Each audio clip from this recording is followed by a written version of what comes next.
Hello and welcome.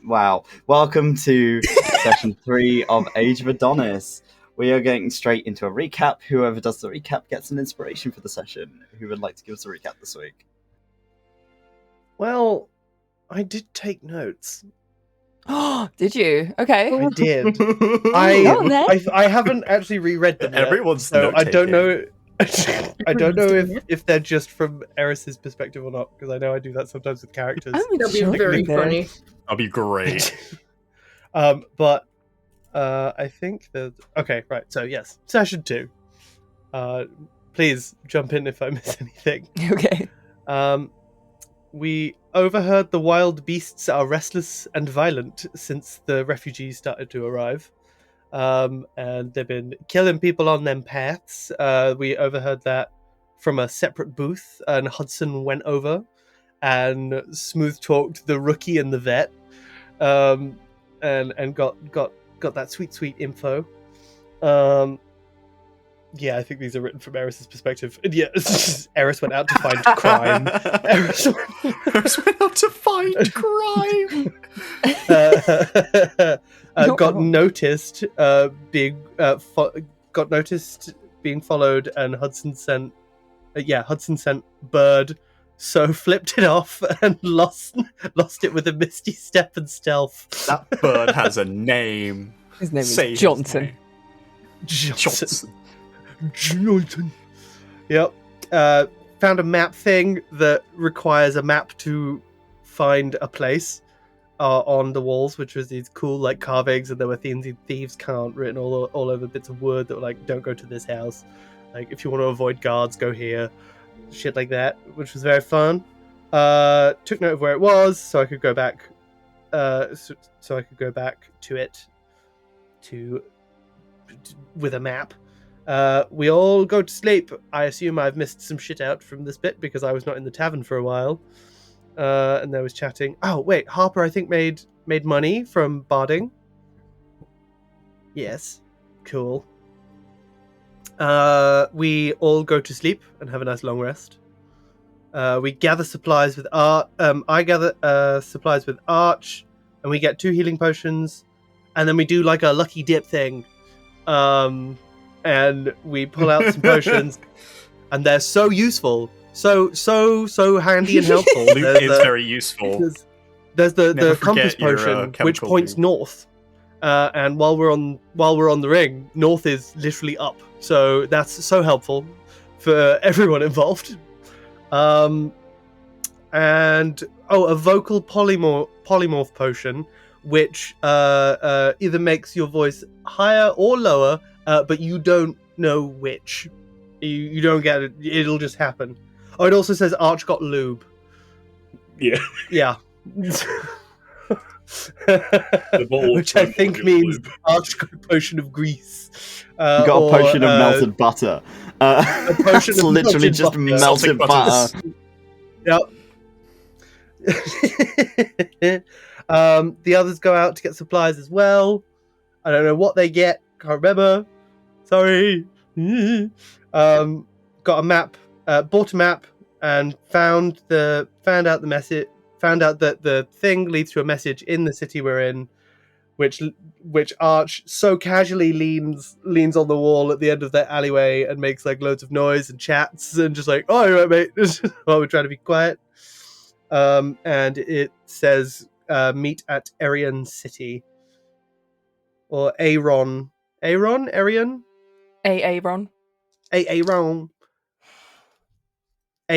Yep, Aaron City. So that's where Eris wants to go, but that's in like the opposite direction of the way we're going. So we're gonna go to the magic place first and sort that out. Oh, the side chat's just going, Aaron. Arch and Eris wait in the town square for the rest of them. Everybody else turns up with stuff. Oh, I think we got furs for sleeping in as well. Yeah, we got some stuff for warm clothing, and I remember Arch threw an entire bearskin at Harper. Harper. I can't remember what Harper and that lot got. Did you get more potions? We got coats, supplies, And rations. It's mostly like winter Yes. clothing It's and food. rations, yeah. And food. Nice. We leave for the Citadel the opposite way from Aeron, but Hudson says we can teleport there from the Citadel. Yes, so Eris is like, cool, so Book Boy is gonna send us to where we need to go afterwards. Great, this is lovely. It's perfect. So thank you very much for that, Hudson. We are attacked by blue glowy-eyed wolves. The next note is possibly possessed. And the last line is very injured, but we win. And healing. I feel like that's appropriate. Yeah, you can take your inspiration for that if you want. No, that's about it. You guys kind of finish combat and then we immediately end the session. I've never had to do this before. Where do I mark inspiration on my sheet? So just keep a note of it, and you can re-roll a d20 at any point this session, or you can give that to another player. Is it if like you are a so little inclined. star by your? Is it the little star next to the 3? Yes, it should be next to your name or your level. I've clicked that. I've clicked that. Oh, I've done the thing. Oh, yay! Yeah, I didn't know that. Right. Neither did With I. that, I believe some of you were being healed up. Some of you are still quite injured, while you are kind of recovering from your battle with 3 direwolves that had appeared out of the woods. You had been warned that wildlife was going a little haywire, but Hudson's little experiment mid-combat led to something else that may imply something different. You're not sure. Whoops. Don't worry about it. Yes. Yes. Strange thing. Don't worry about it. We're just not gonna worry about that. Fun, man. With the note of having that very strange discovery, can I check the wolves' bodies for any kind of magical item conduit of some sort to see whether it's just them that's being straight up possessed, or there's something that's essentially allowing that to occur on them? Roll me an investigation check. I'm supposed to be good at these. I believe in you. I hope you're good at these things. Ooh. Yeah. Okay. Yeah, we're good at those. Yeah. Okay, at the 19, you're kind of rummaging. Some of the walls are in better states of repair than others. After one of them got smited and in fact practically exploded. There's for the one I froze. You're able to kind of rummage and kind of look at what you're dealing with here. You don't find anything that would indicate like a conduit on these creatures. Right. You are able to assume then that it is a possession of the mind via magic, but it would have to be incredibly powerful magic unless that person was nearby. That's scary. Do we have...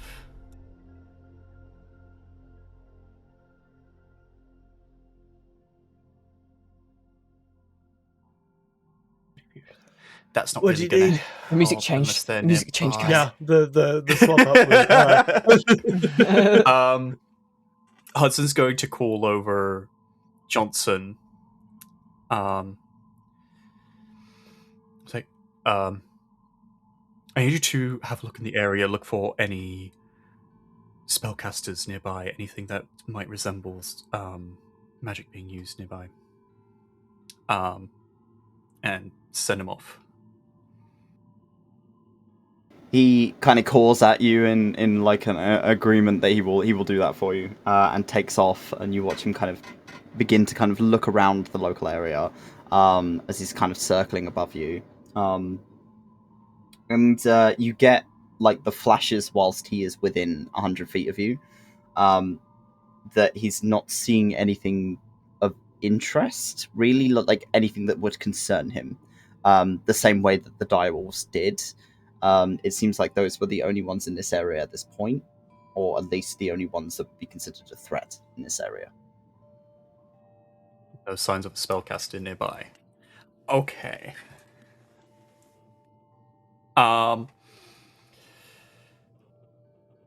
Hudson stands himself back up from the wolves. So he says, can somebody help me move these off the path, please, so that we can keep stuff? Yeah, clear? sure. Yeah, sure. Grand, thank you. Actually, maybe I'll lend a hand, but I think the one in armor is probably, Yeah, I'll Anyone help and someone out. everyone, just to Yeah. keep this path clear. All right. You Yeah. know? Clean. Yeah, you move the bodies off of the path so they're kind of out of the way. Hudson, you get a little flicker from your companion. They seem to have found somewhere that may be safe for you to set up camp. It's not too far from where you are. And I'm gonna send him a little telepathic thank you and say that he can come back now. He's gonna turn back to the others. Right. I've just sent Johnson out ahead to see if there's anything that we can, or anywhere that we can rest, and he spotted a good location if we want to start thinking about setting up a camp. I mean, looking at the day, we might want to consider that soon. Sounds Yeah, that's a good shout. So, Right. what was all this with the? Yeah, well, blue eye wolves is not something I'm used to. No, that was not a normal situation. I don't know fully myself. There's some kind of magic being involved here. And beyond the fact that these wolves were encountering some form of possession, I don't know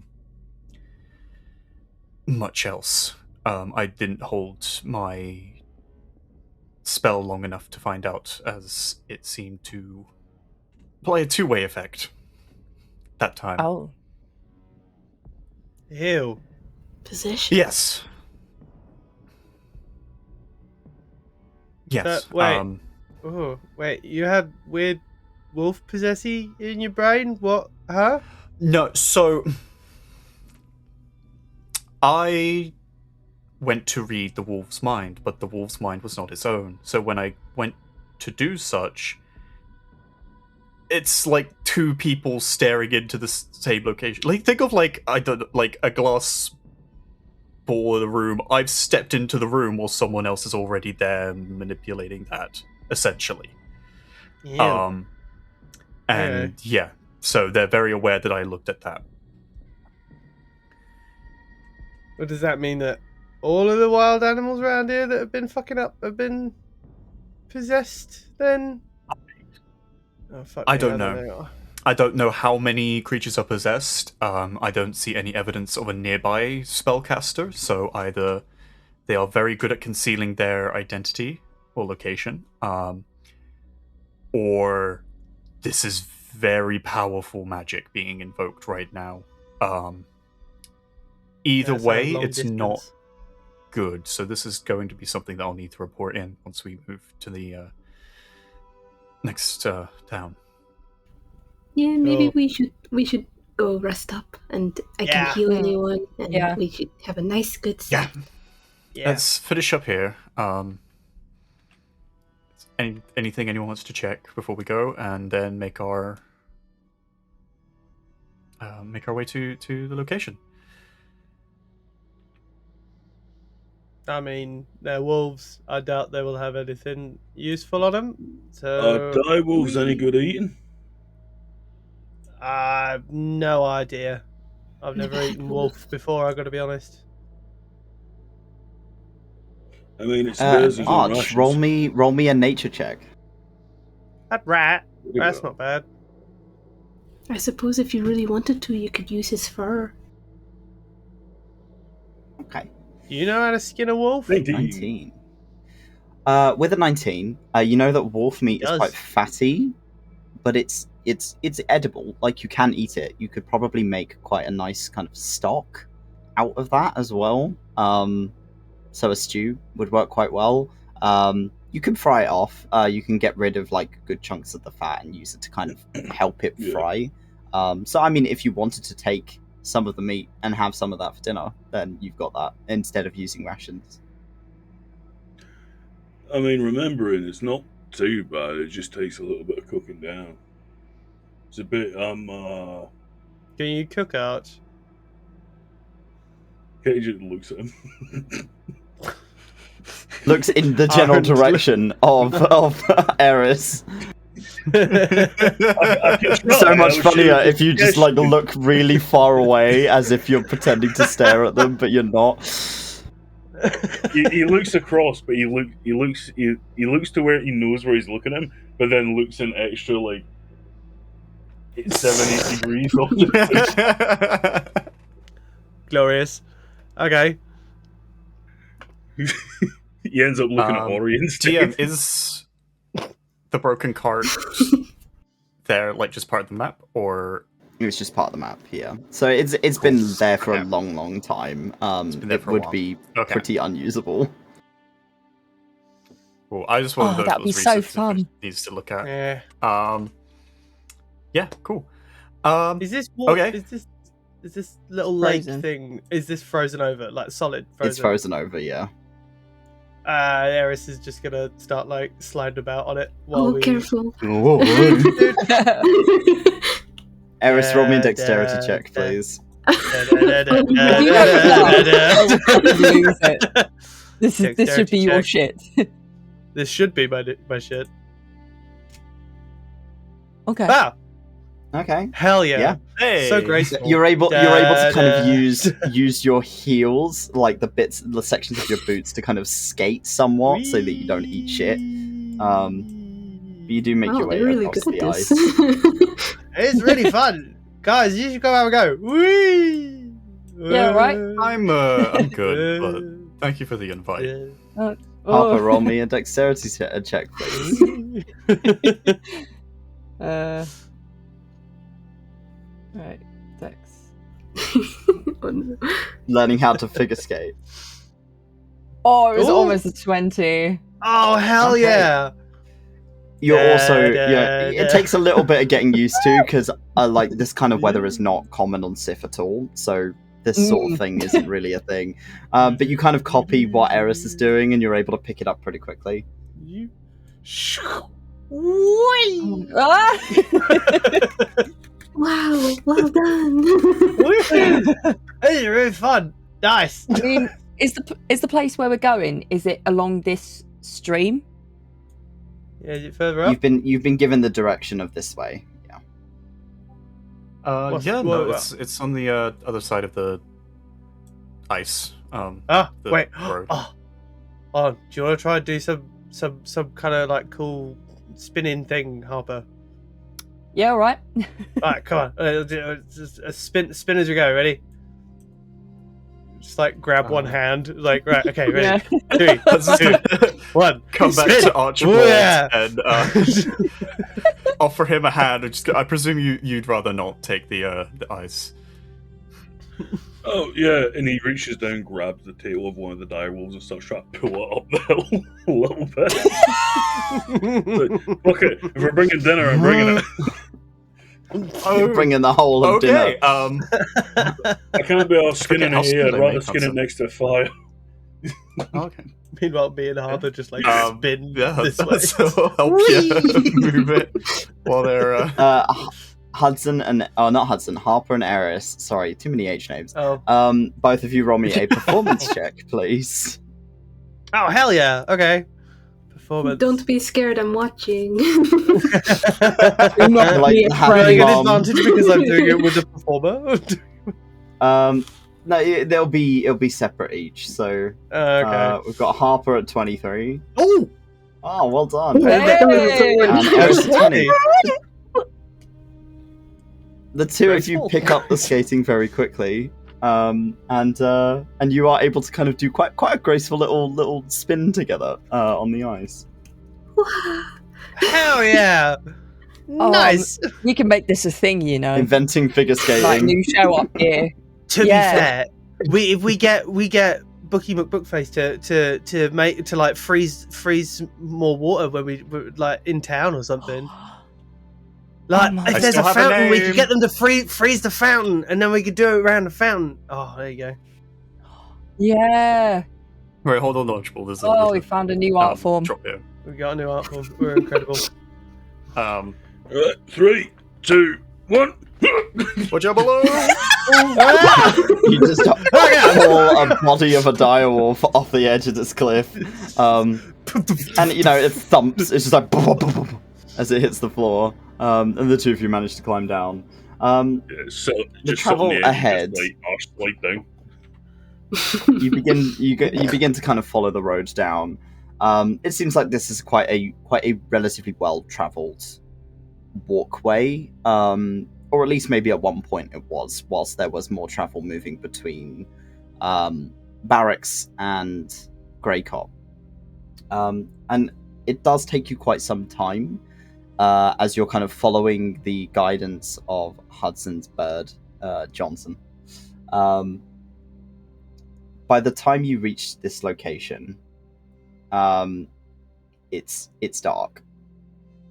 Oh, Gosh. that's fine. I can see for fucking miles. It's kind of hard. Oh, no, I don't have my superior. No, I'm fucking normal now. The Find superior a is nice- now- I would like to find a nice, sizable rock I can hold in my hand. And Why did? It's not hard to find one. cool. And just cast light on it. Oh, Cast cute. light. So you should be emitting light now. Did you use? Eris casts dancing lights as well. Just the one up them. Yeah, why not? Right. We're All right, lit up like a everybody- Felicia Bacon. If anyone can't see the Wow. dark, please stay close. Thank you. Eris immediately. Oh, Okay. No. And you Wound. watch as kind of your bird comes to land here. Okay. Kind of calls at you, ruffles its feathers because Alright, the snow keeps getting caught in it. Awesome. All right, up here then. See these Is rocks that just against going the by? wall, He's going to like try and find himself a decently strong stick. As he Nice. drags this wolf up. You are going to set up your camp here. That's so cute. I love how it did that. Oh my gosh. oh Holy no, shit. this is so cute. Look Your at little it. camp. Stop. That was so Oh my cute. god! That's hell yeah. Wait, hold on. The ugliest one available. And we can go into the tent. Oh no! Oh, wait, hold on. I can't get. Oh, I can't get a hold of Eris. Eris has been lost in the tent. Gotta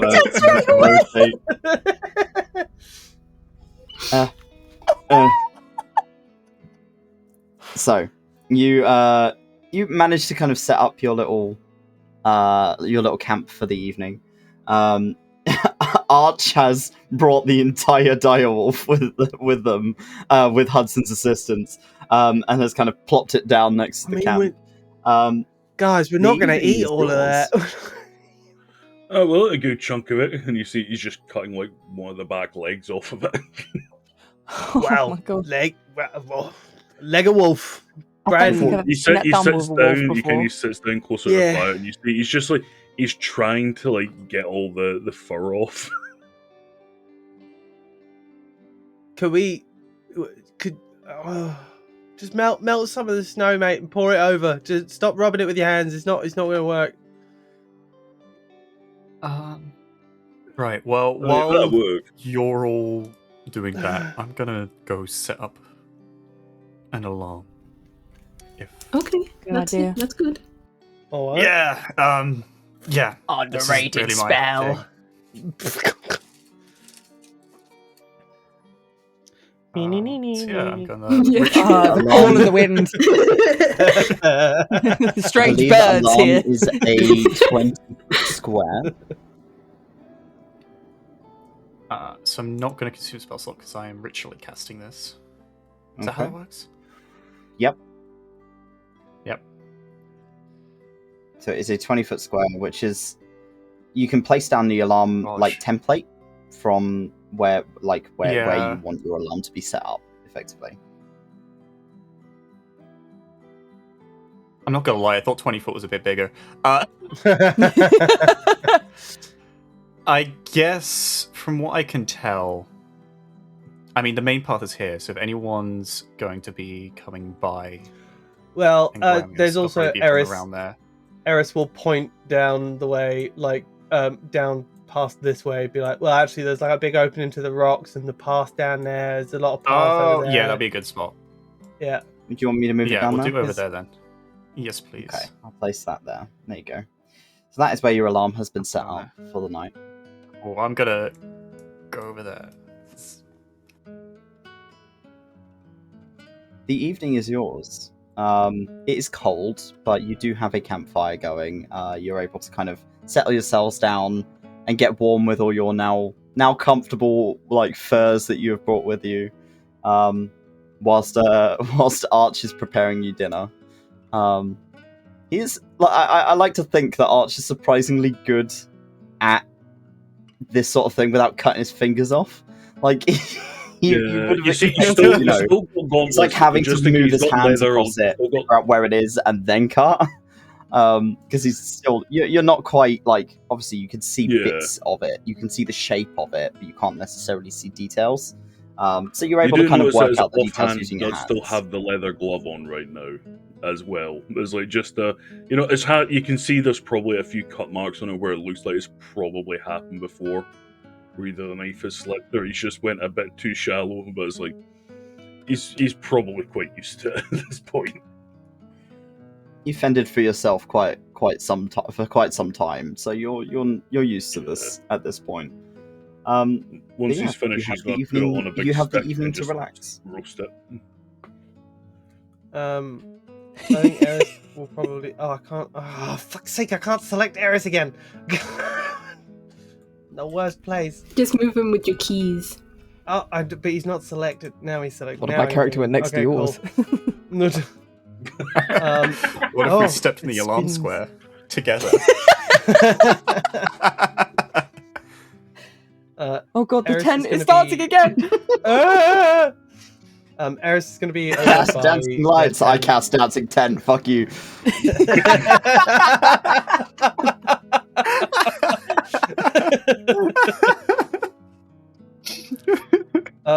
Yeah, Eris will kind of rootle through their bag and pull out a little pot and a brush and just start painting the side of his tent with a little symbol.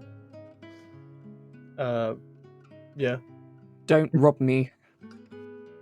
No, if you look over at it, it seems to be in a light blue. It looks like a kind of crystal formations in the crystal formations that look like a snowflake, kind of all in one in a circle. Yeah, so it's individual bits of what looks like chunks of ice that are arranged to be painted into brain into a snowflake. Yeah, arts and crafts. Woo! Does that, and we'll probably spend half an hour doing that. Just Are you using the same paint that you use for your hair? No, this is different paint. This is okay from my painter's supplies. This is okay. This is paint. from your actual paint. All right, good. Yep.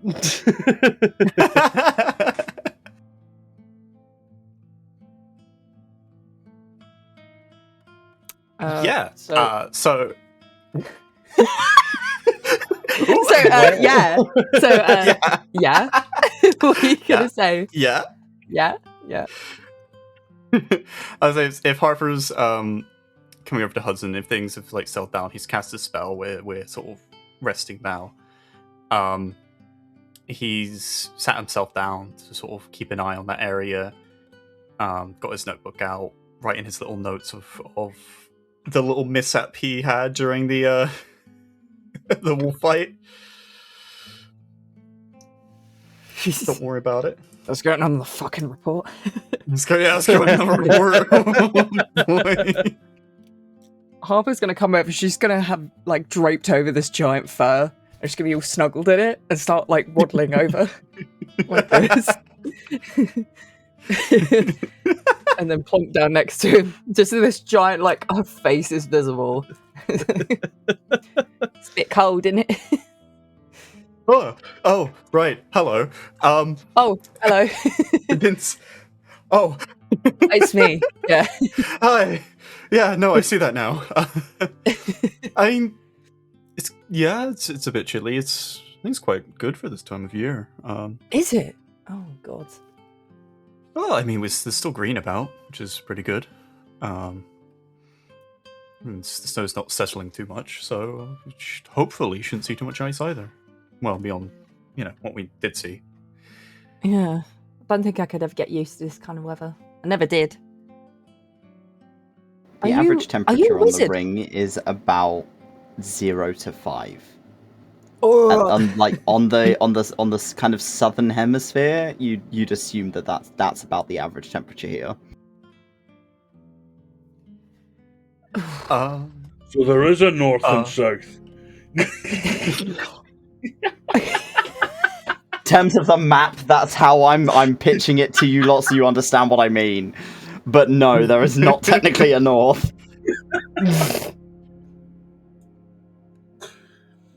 Huh? What's up, Hudson? North. No, Oh, north.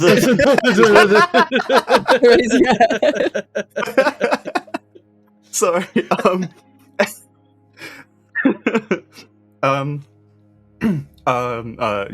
Yeah. I'm a wizard. Quite a few of us investigators are. No, magically inclined, then more martially. Did you go to the university? Yeah, I studied at the academies in the Citadel. Oh, nice. I've been quite lucky, actually. Yeah. Yeah. My sister's a wizard. Oh, really? Yeah. Real bright one. Oh. She's Bless sort of them. interested in all the like divination, illusion, stuff like that. Yeah, so I can recognise a few pieces, especially that alarm spell. She used to put it on her room in the night. Or when she leaves her room, she'd put one on. Really pissed everyone off. Yeah, it's usually quite a common procedure for us to put one out at the easiest entryway, really. But no, that's great. I mean, wow, illusion divination. That's quite complex spellcraft there. Like, Yeah, well, it's mostly like a lot of the illusion stuff more comes from we'd ask her to do little illusions for shows and stuff. of course, yes. Like silly little ones, but yeah. Oh, Is no, it hard to get in to the? I know it's extortionate, but I mean, yes, there's the financial end of things. You could get a recommendation if you're particularly noteworthy spellcaster. I believe there's entry exams that must be taken to determine your spellcrafting ability. So if they regularly practice, I wouldn't be surprised if they would find a means of obtaining a sponsor of some kind, or scholarship. So it's my experience is not the same as most who go there, but I know of was yours different? Okay. Yes, I'm from that area, and it's quite a. All right, yeah. Yeah. So I mean, I still did the entries as everyone else did. It was just, a bit different. So. Okay. Hudson, Hello. you did do the entry exam for the Fortuna. It was difficult. There were over 1,000 applicants and only 100 got in. You are semi-aware that your father acted as a recommendation for you, but they still made you take the exam. As a kind of a proof of concept. They were like, we're not... The nepotism doesn't go that far. Of like, yes, I knew that was I was going to write Nepo baby. But your father did put in a good word about your skills, which kind of also led to you going into the sector of investigator with the civil militia. Yeah. So you are semi-aware that you had a bit of a foot up comparatively to some of the other people who were applying. You also didn't have to pay the entrance fee because you had family already working in the syndicate. However, the entrance fee on average, you'd be looking at about 3, maybe 4 grand. And for most people, that is a lifetime's worth of gold. So a self-aware Nepo baby.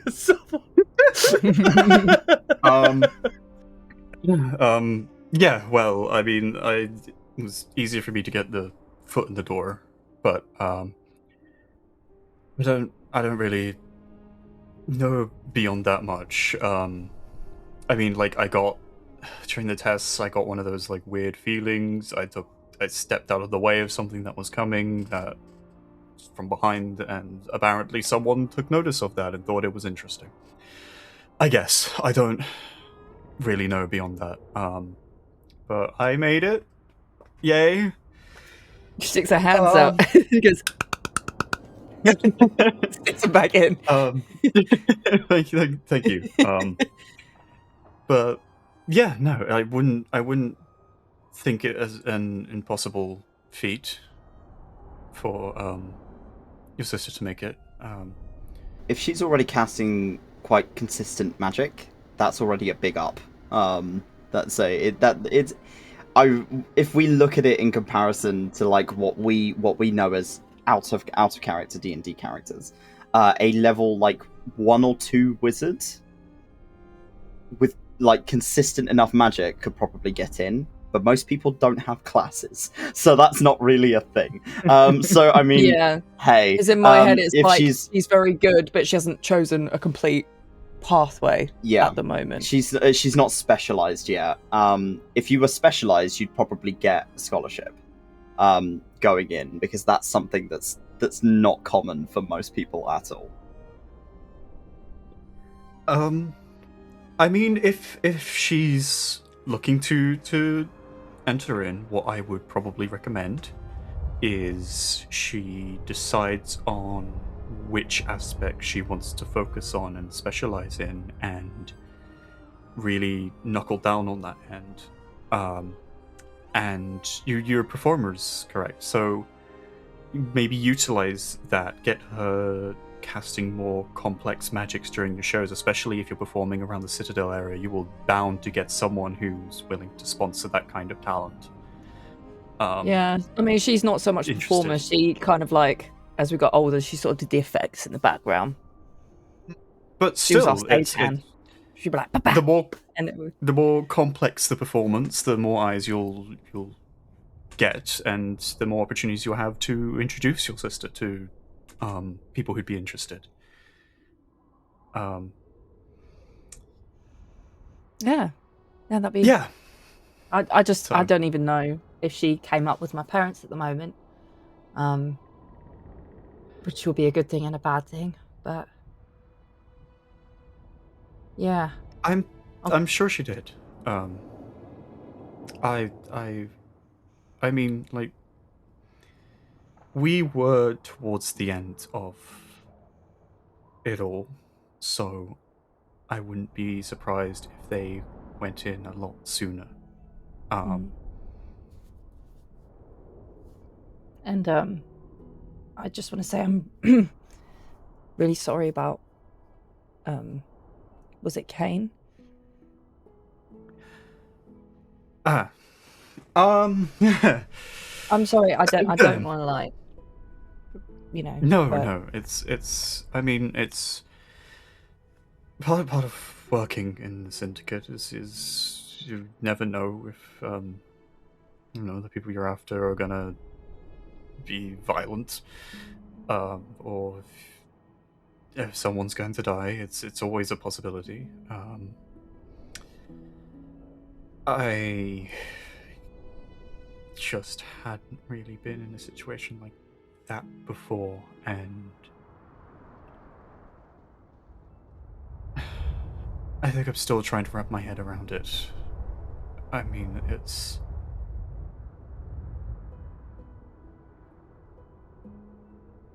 At least it was quick, I guess.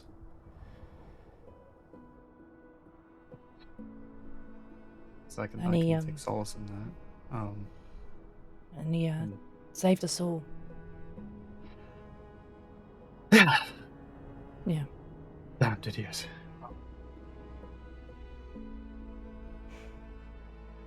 But don't be ashamed to, take a break here and there while we're traversing the cold.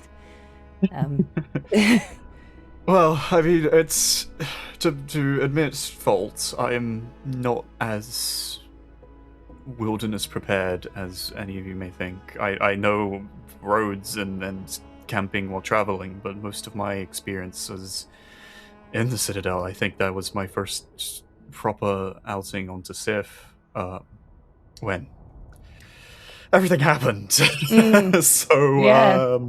Well, hopefully if we can start going back and forth, I'll take you across tropical paradise. We'll see. I have obligations that I have to fulfill here, and given that I now can't do what I was on Sif to do, that's going to have an effect on that. But hopefully, once we get to the Citadel, what we need to do will become a bit clearer. I'm sorry that I'm dragging you all along on a hunch, and it's not a lot to go off of, and I wish I could give you more, but it's just something I don't get really. It's all right. For me, it's just another adventure. To be honest with you, I'm in a jolly, trying to. That's good. I'm glad. A scary one, but yeah. But no, thank you for being so on board. It helps a lot to have someone who's open to the unknown. Yeah, it's all right. Don't even worry. I'm gonna get close to the fire because I'm absolutely freezing. Just gonna just come back over, and there might be food ready, and I'm gonna waddle back over like a hairy caterpillar on its back legs.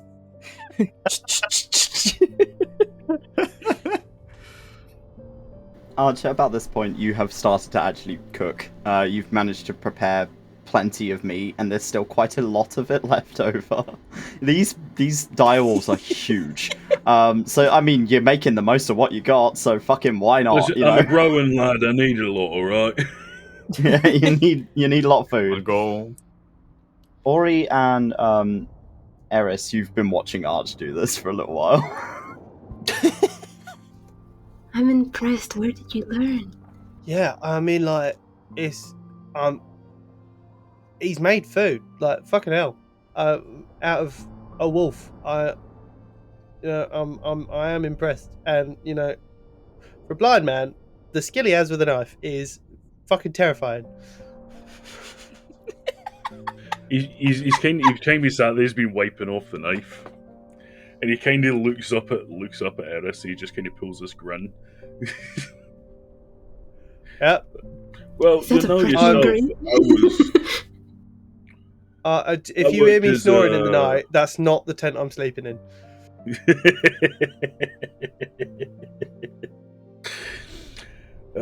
I've done a lot of travelling down in the Underdark beforehand, and well, probably know yourself what that's kind of like down there. Not a fucking clue. Oh. Nah, my dad's dwarves. Oh, that's fair, actually. Well, They there's a bit lived of a underground difference, for a but while, but yeah. nah. Sorry, just round a bit about me. I'm adopted. Don't know anything about the Underdark. All I know is that they found me because the people of the Underdark leave their little kids with cocks to die. So they found me out down in the caves. I learned a bit about that. I know nothing about this. Well, neither do I, honestly. All I know is that, that's all they ever told me. So, all I'll say is I don't know much about it. I know of it. I'm more frequented Nexus than anywhere else. Eris and Ori, you've never heard of somewhere called the Nexus on Sif? I don't even know what an Underdark is. Yeah, what's a Nexus? It sounds like a really shit necklace. Well, it's kind of it's a fucking massive city in the Underdark, right? Well, my parents were passing on by through. Can't remember exactly what for. I think my mother was on a fucking being a bit of a missionary for a bit. And we passed through, and she'd fallen pregnant while they were underground. And, well, there wasn't many other places to kind of seek for anything. Kind of help and whatnot where we were, other than the massive fucking stone-carved city we've seen ahead of us. It's kind of like, parts of it are built a bit like a tower. It's kind of layered, but it's a lot of Elanians that live there.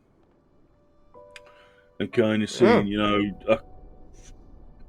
two people. Well, it was more than two. They had a few folk travelling with them. They weren't people that I ended up being frequent with at all. But we got down there to see, kind of man and woman in a bit of a panic. The fucking baby's coming. Took us in. Oh, wow. I was born. And, well, I was born in the Nexus. It's kind of just a giant underground city of mainly Elanian folks.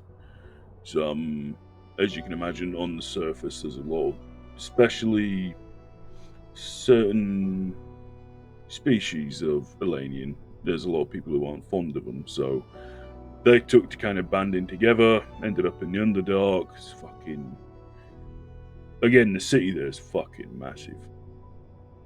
Like, I mean, to what you would think you would find in the well, maybe not what you think you'd find in the Underdark. It's usually more small settlements, rather than like, actual cities, but... No, they were hospitable as could be. It's like, I mean, I still frequented there. I'd be a guide down for going down areas down there. And, well, yeah, because I was born in Nexus. I was raised in Karvik, up on the surface, where my parents are from. I think I went past Karvik, never went in, but yeah. Yeah, it's a nice place. A lot of folks like myself, a lot of Asimov that live there. Oh, cool. Kind of an Asimov-centric town.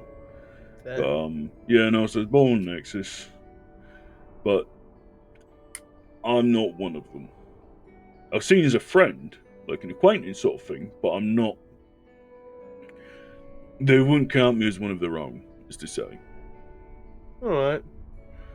And I get it. Me as I one. get it. Yeah, I get it. Well, I hear there might be an Underdark up here, an upper Underdark, Upper Underdark. Yeah. Apparently there might be one here on Sif. Would that count as an Overdark? Maybe. Eris, dark roll me a ring. history check. Oh fuck! I'm not smart. Say no word. You want history? You say? Yes, please. Yeah, it's a -1 to that. Okay. Oh boy. Yeah, I don't fucking know. You've only heard rumor that there is in the like under the surface of the ring, because the ring isn't like a flat disc. There are kind of a rocky undersurface to it that points out into space. That there are people living in that. But it doesn't seem feasible because it is so inconsistent. So it wouldn't be really like fucking stupid, it'd be but... like lots of little pockets of hollowed out stone. Yeah. There's loads of tiny little pockets of places around here. But like, I don't know.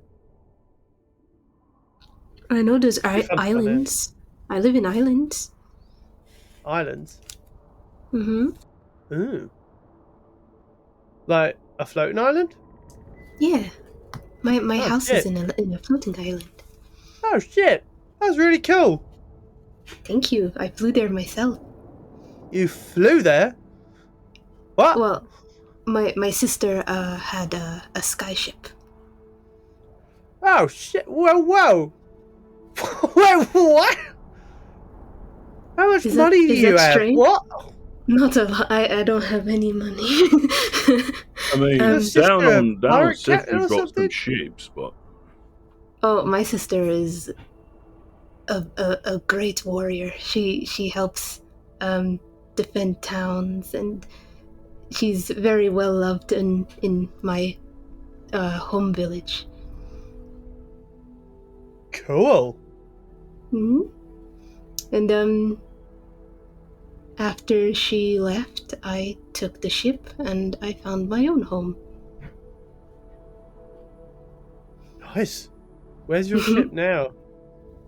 Oh, it's back the other direction. We don't need to go there. Okay. For context, for Selena, if I haven't written this down for you, you remember leaving Moondancer in 8th Sea. Yeah, I just didn't remember. With a sweet little couple of elderly humans who offered to take care of it for you until you returned. Cute. Very sweet. It's over there. It's okay. It's in good hands. Alright. You know that 8th Sea is particularly close to Aeron. Oh. Yeah, it's close by to Aeron.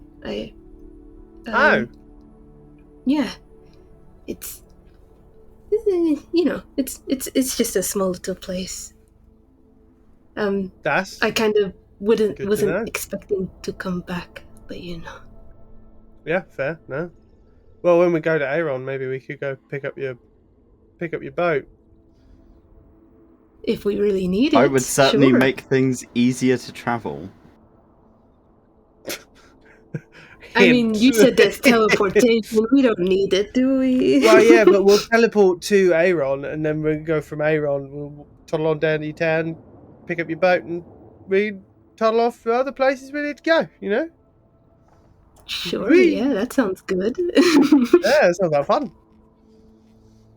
Alright, I'm done, and Eris will put away their paints into their bag, and just come sit down by the fire properly now.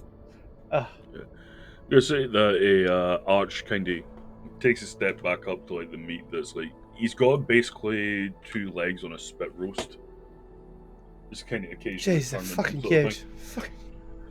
You see, he just takes his knife and kind of stabs it in, gives it a bit of a twist, and he's like, "Yeah, it's about done. Maybe 5 minutes more, that'll do it." Kind of like he kind of slices off a sliver from the outside. No, I've never had. That's actually not too fucking bad. Are we preparing fuck it, I'll have vegetables with this? I mean, if you We want have to- rations. If you want to put some of your rations with it to try and make it not just meat, you can do. Balance out this meal. Listen, I'm doing the best I can, sir. No, and he points off just past Hudson. You have a balanced meal? Damn. reach out and move it. Dude, so you- point it. No. Your here. privilege is really coming Yeah, through, I'm mate. if doing you've never what I had to can, eat sir. just meat.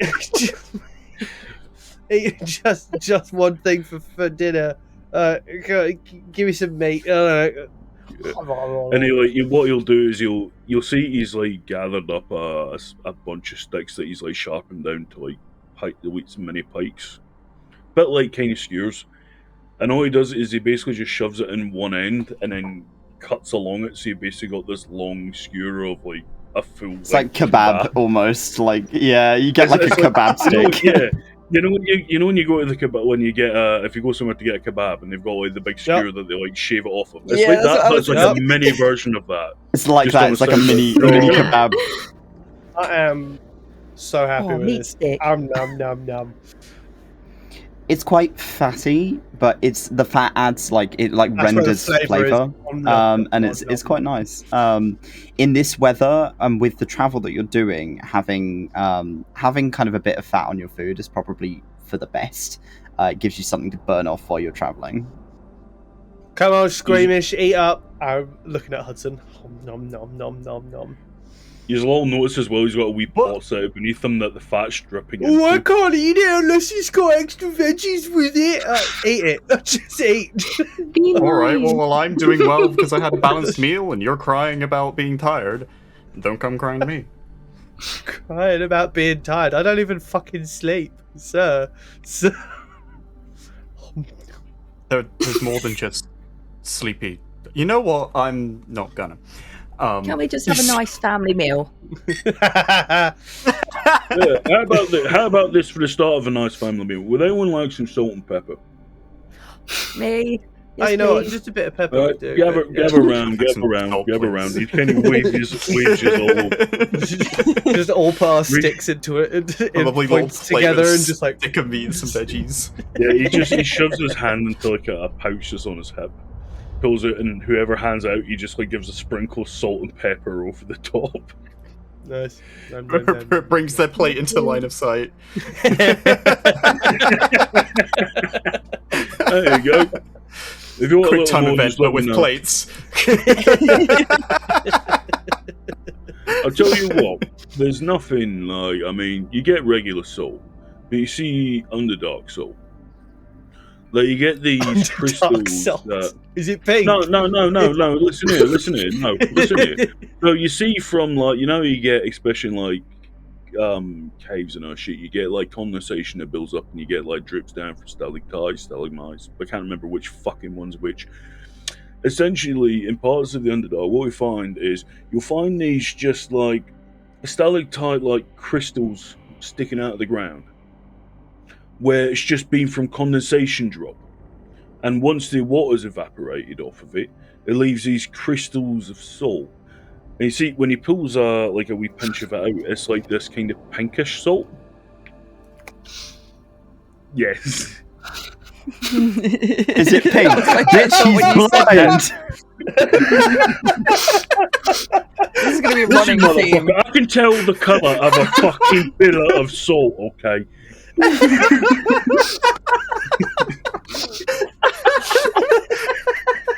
It's just aggroing everyone. So what you do Never is you just should hack not yourself stop off at this ableism. crystal of salt, and he reaches into another bag and he pulls out just this massive rock of salt. Like pink salt rock. He's like, Oh, my plate Yeah. back. just grind some up and there Puts you the go. whole rock on. Can I lick it?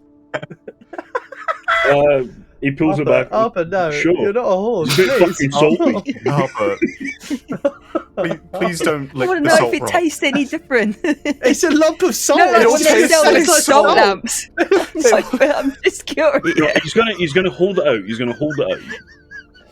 And let Harper give the salt away. Okay. Harper, roll me a Constitution save. Shrivels up like a spider.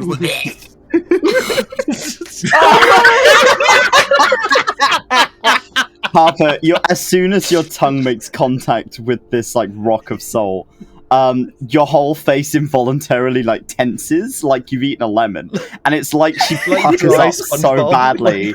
She's just like, you know, it's not good. SpongeBob when he's like dehydrated, like yeah. Just...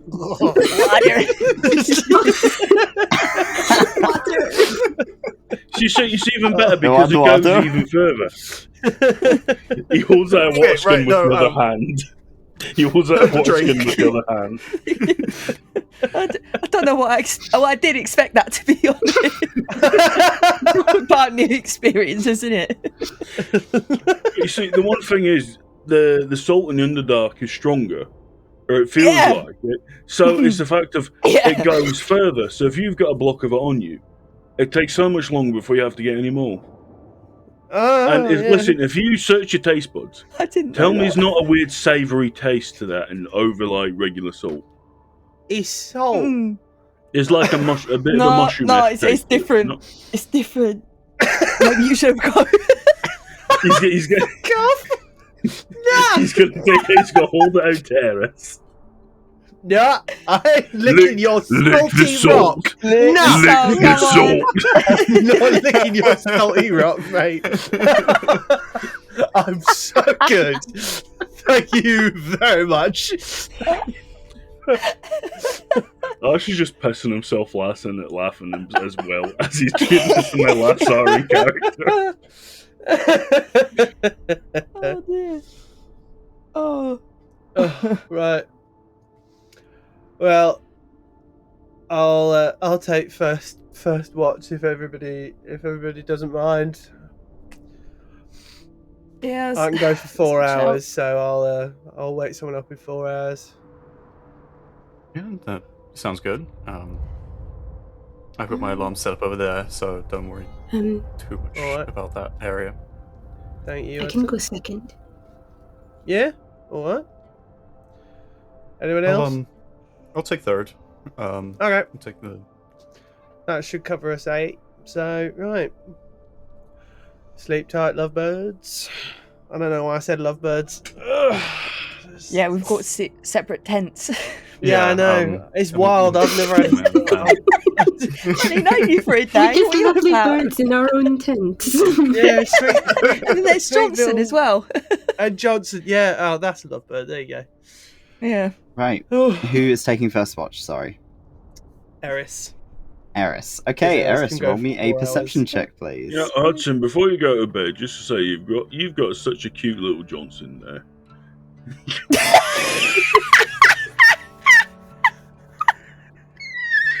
Careful. There's salty rocks about. I think Johnson then looks at Hudson, and he just tweets at you like,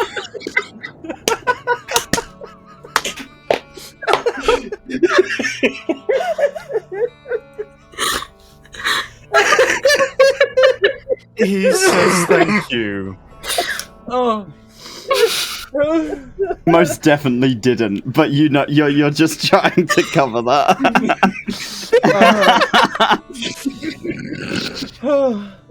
He said something that cannot be said. Johnson, you can't say that. That's a slur.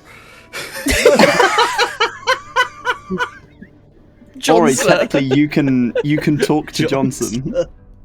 And Johnson would understand what you're saying. Johnson, how do you feel about that? I think Johnson kind of hops over to Ori.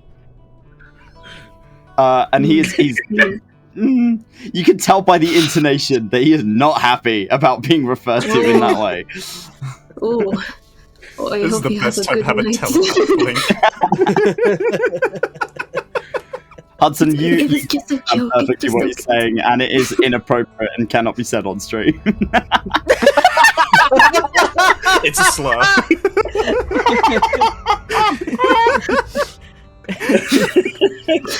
Against Asmoths. Right. He's not used to First people. name Boris. Is his first name? No, don't turn my fun little Don't eagle do into- this. Right, Right, he's saying slurs. I'm going to my Eris. 10. We're going He's to gonna my do a 10. Minecraft move. Eris, That's roll me a perception check, please. Can do. God, you're all cursed little Perceptione. demons. Mm-hmm. Oh shit! Okay. Well, All that's. I mean, could that be the first 2 hours? Because I'm staying up for 4, which is like 2 watches. It's no. I mean, if you're holding if you're holding 2 watches, then yes. Yeah, it will, I'm doing it will be 4 hours because I only need Okay. 4 hours of trancing of sleep. rather than sleep. Okay, so you'll take the first half of your watch. I'm You are just fucking cold. Like, yeah, it's cold. You're mostly focused on staying near the fire. You're not used to these temperatures. You're Sith born and bred, and this is cold comparatively. You're used to 25 to like 30 degree weather on Sith permanently, comparatively to 0 on the ring. It is fucking freezing. You're an Aussie out of water, mate. It's not good. ah. Okay, I'm gonna go again. Okay, roll again. This is your second watch. Fuck me. It's fine. During your I also second have watch- the alert feat, so I can't be surprised. But just but During your second watch, you're kind of like you've lost all feeling in your ears, like the tips of your ears. It's very unpleasant. They like sting when you touch them. It's just like you're mostly kind of focused on keeping the fire up so that you can stay warm. But you do distantly hear like wolves howling somewhere.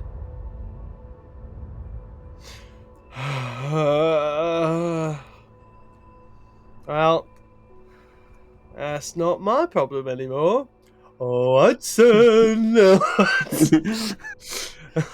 Hudson. Oh, Um, hello. I Before you will are tell him I woken- heard wolves in the distance. Okay. Before you are woken, Oh shit. Shoo. Uh-oh. No, Oh, wait. Wait. your sleep is peaceful for the most part. Then at some point, somewhere in the vast kind of darkness of your mind, you see those eyes. They're looking at you. They're taking you in, and you feel entirely exposed as this entity, eyes bigger than shields, bigger than anything you've really seen. Almost, they're yellow with kind of a cat-like slit, and they are focusing directly on you and just observing you. And you stay in that state for what feels like hours. You're just being watched for hours.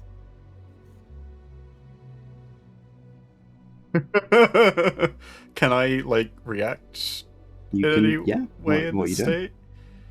state?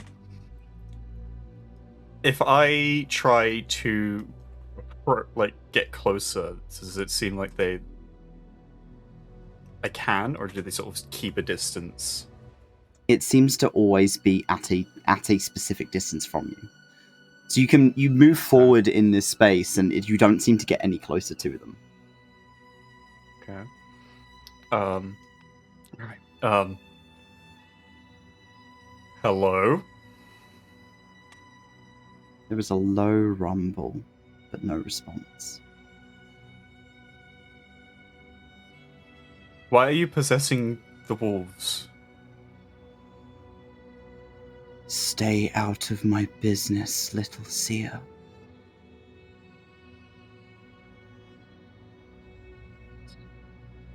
Stop hunting the people of our home if we're making demands. I am more than you'll ever be. You do not get to make demands. That's true. I am just one wizard, but I do know you're something, and I know that you can respond and you're communicating. I know you possess magic now. I know that you have some level of sentience. Wizard is I a know you have an strong agenda. word. You're a human, a mortal, and nothing more. Oh, yeah. Funny thing about that, about us humans, we have a great knack of overstepping and of pushing and pushing till we get what we're after. So I'm going to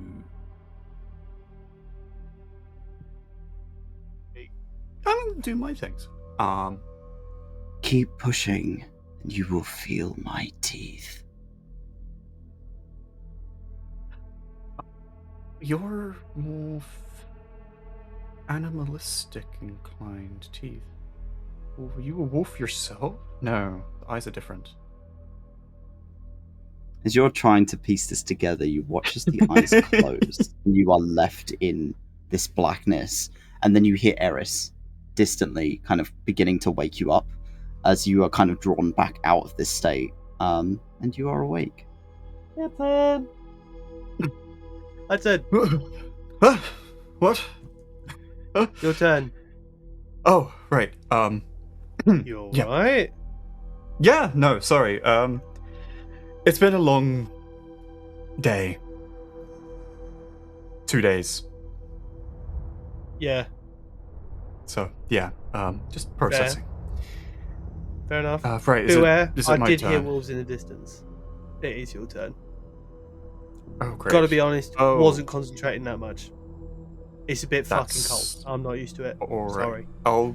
It's okay. I'll get Johnson to scan the area while I'm watching. Enjoy bird time. Go. Thanks. Go rest. Night. I might have fucked up. And Eris will trance. Right, so roll me a perception check, please. If you're using your Oh. borrowed, roll me at advantage. Yes, I am. Because we Johnson need can it. tell that something is off about you, as he kind of looks at you. I don't know, Johnson. Something's not right about this situation. Something's hunting, and I don't like that it's so set on doing so. And if there's wolves around here following what I just experienced, I'm a little worried that I might have pissed it off. I got a bit too into my investigations again. And kind of nudges its head against you before taking off. And it gives you those intermittent flashes of a visual from above. So you're able to kind of get an idea of what's happening around you. And you see distant light, very distant, maybe just over half a day's travel, of what you would assume to be the barracks that you're going towards. So you are on the right track. You can see kind of the ring as it spreads up from Johnson's point of view, which is odd to look at. But it's mostly quiet. The sounds that you were described to by Eris, you do not hear. As if they have passed you by. Okay. Oh, that's good. That's good. Something more powerful than mortals. It separates itself from mortals. Animalistic. This is not really my expertise. as the sun begins to rise, and Johnson returns to your side, the rest of you begin to kind of slowly stir this morning. But there is a very light snowfall as it's kind of beginning to trickle down on top of you from the clouds that separate you between Sif and the ring.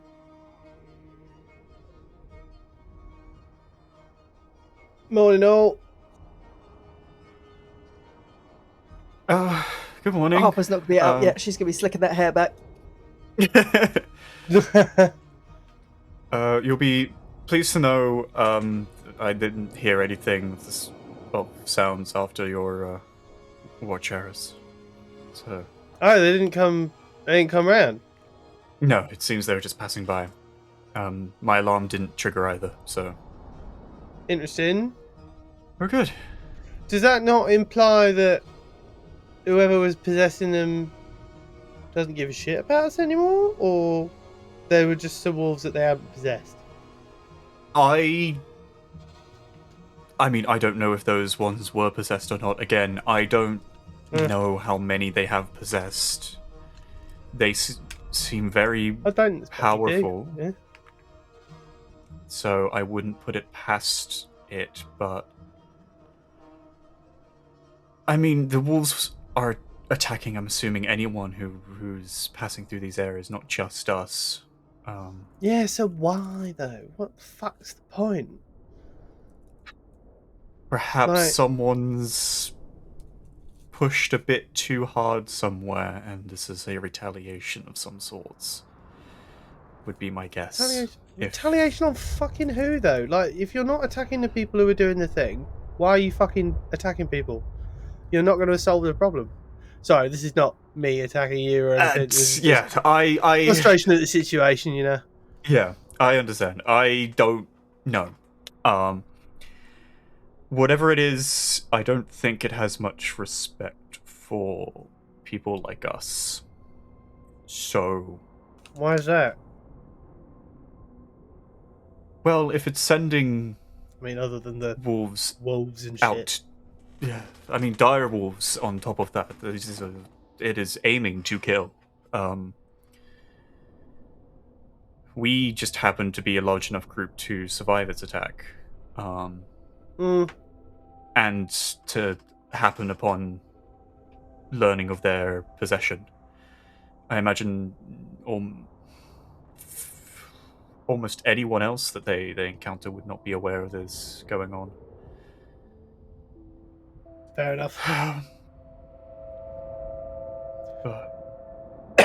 Right. But we're half a day's away from the barracks, so fingers crossed there isn't much opportunity for whatever it is to throw more things at us if it chooses to. Don't fucking jinx it. Don't just be like, you could have just said we're only half a day's away. Let's go. You actually... Eris, if it makes you feel any better, and he taps the spit roast he'd had mounted up the night before. Touch wood. That's gone solid. No, touch wood is what he's saying. Oh, right. Sorry, I thought you were like knocking on the corpse of the dead wolf that'll be frozen solid by now. Yes, the good luck was. Oh, in fact, actually, you saying that's actually quite good, because that means we can carry extra food with us without going off. We don't need to do that. We bought so many rations. We're like, okay, it was good food. Don't get me wrong. I'm just reticent to carry any more stuff. Oh no, my jam sandwiches. Your jam sandwiches. You have jam sandwiches? Yeah. See, we got jam sandwiches to eat. No, but look, and she knocks it against the wood. It's fucking frozen. It's like you're going to turn it into a jam toasty now. I'm just going to shove it in her top. Did you not put your bag under some of the furs? No, I just put it on the side and I forgot about it. No, Harper, give it here. Harper, give the sandwich here. Oh no. And he'll step off and he'll find a couple of large leaves. and just wrap it up before sticking it on a stone next to the fire, like a hot stone. Oh, amazing! Thank you. You can have a warm jam sandwich. That sounds pretty good. Yeah. No, you ever had it on toast and everything? Oh, I love jam. There we go. You do seem like a jam lass. Yeah. Oh, I love my jam. He says that, he just Is there cuts jam up himself here? off another fucking skewer wolf. They've got to. They're rich people up there. They've got... Breakfast. Excellent. Mm. I assume we do morning things. Yeah, start packing things down. Oh. So I could turn the alarm. Okay, so as you begin to kind of pack up your camp, if I can do that. They're all separate assets because I'm a fucking ditz, and that's something that I decided to do. And the light of your campfire is put out. It is clear enough that you're able to travel. It will be chilly, but you have prepared for this weather. So you begin to kind of set out. By this point as well, your alarm spell will have faded. Yeah. Oh, I should hit the long rest button. Oh yeah. Yes, you can do long rest if you haven't. Rest. Oh, I want my hit points a back. long rest. Mm. It's time to roll my favorite dice. Divination, Wow, it's guys. so green. There's a rabbit. So, if you're leaving this rabbit? behind, then Rabbit. Fat rabbit. Oh, there Fat, is. Oh, we could have eaten that instead of the Fat wolf. rabbit. as you say that, you just see fucking Arch just hacking the front two legs off and hanging them off the back of his bag. What? Frozen wolf leg. Brilliant. Yeah. Oh, I thought you were about to do the fucking, the video game where she goes, "That's the cutest fucking thing I've ever seen."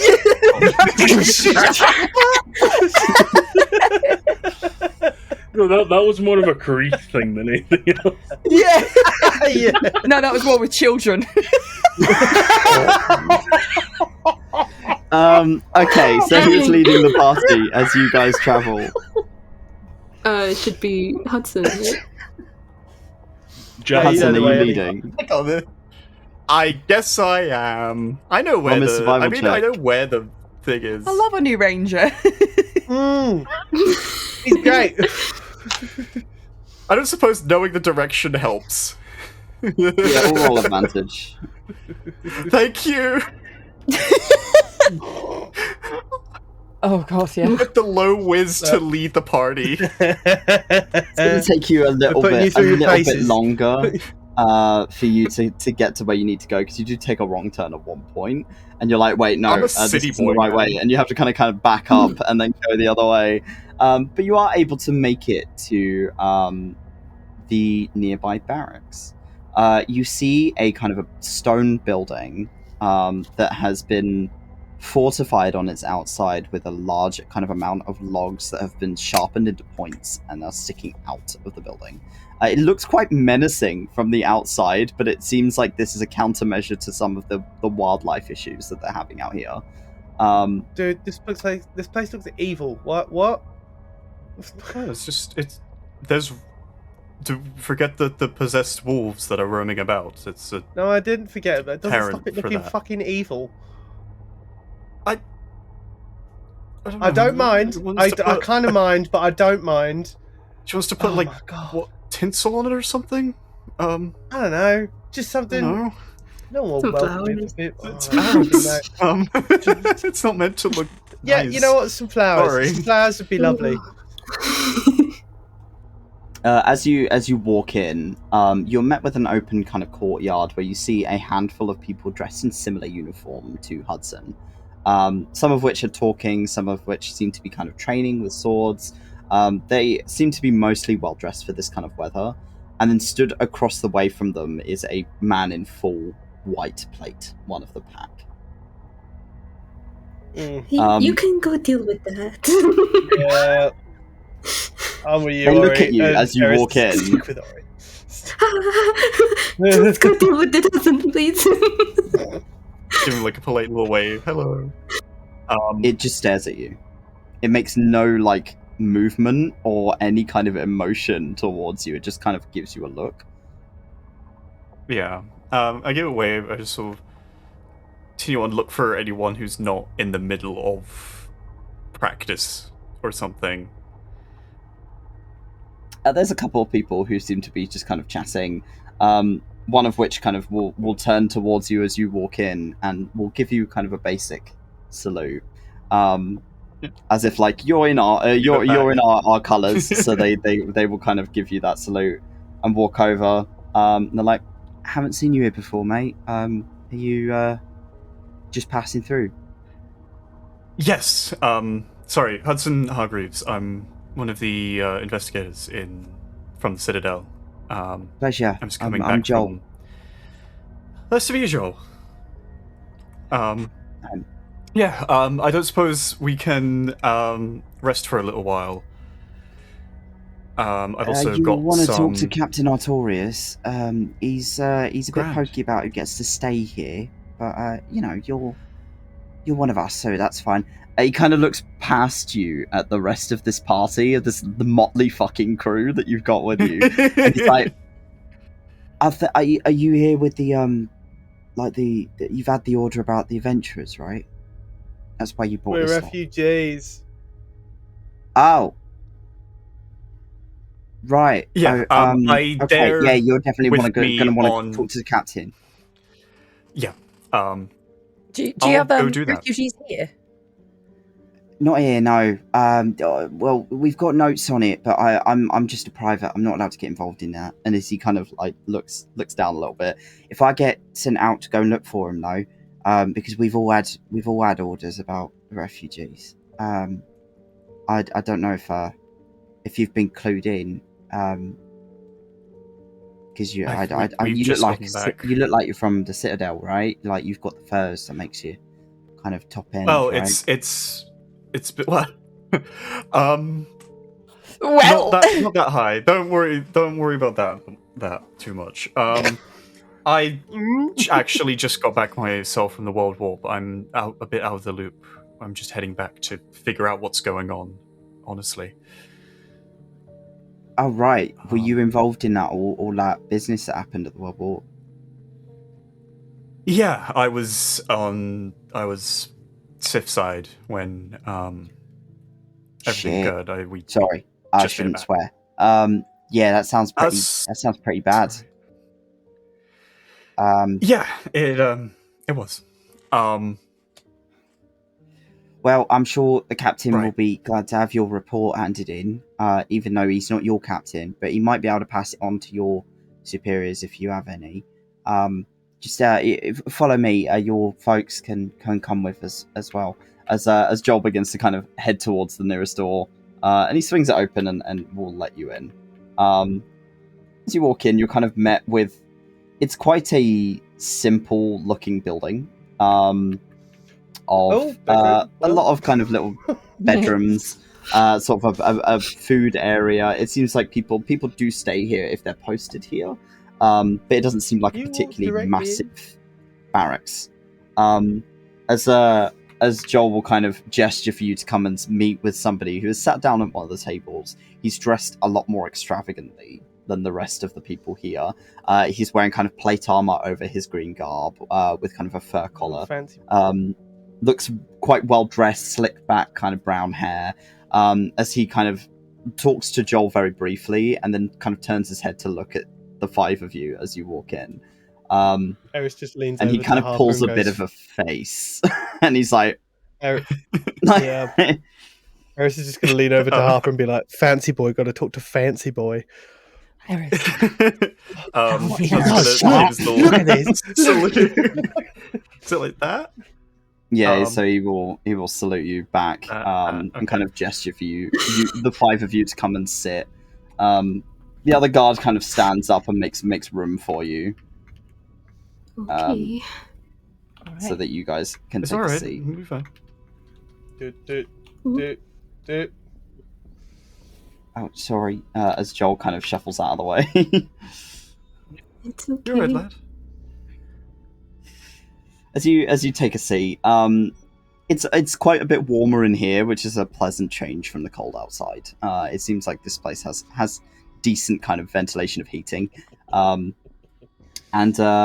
this well-dressed man will kind of give you all like a scan before he gets to saying anything. He's just kind of looking you all over, and he seems particularly scrutinizing of Hudson.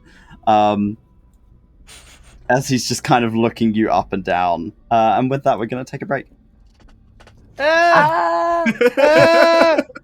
we'll be back in 2 minutes. See you in a little bit. Yeah.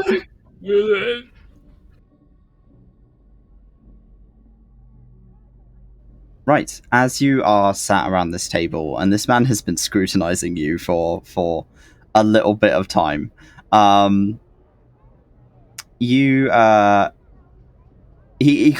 takes his like a moment where he just kind of eats some bread, and then looks at Hudson. You brought refugees into the barracks? We're passing through, and I need to make a report about the things going on in the forest, and they are coming with me towards the Citadel, and it's just easier to have them with me.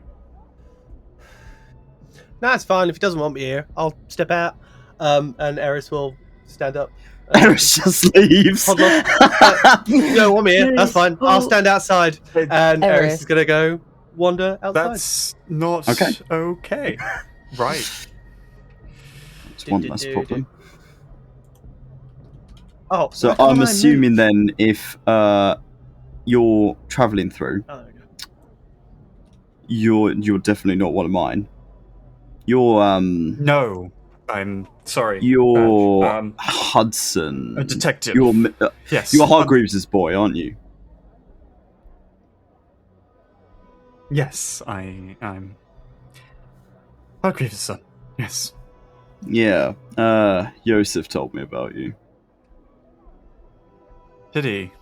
As he's kind of looking you over, he seems to be like a half elf, maybe in his like early 60s. But then again, as a half elf, they don't age the same way.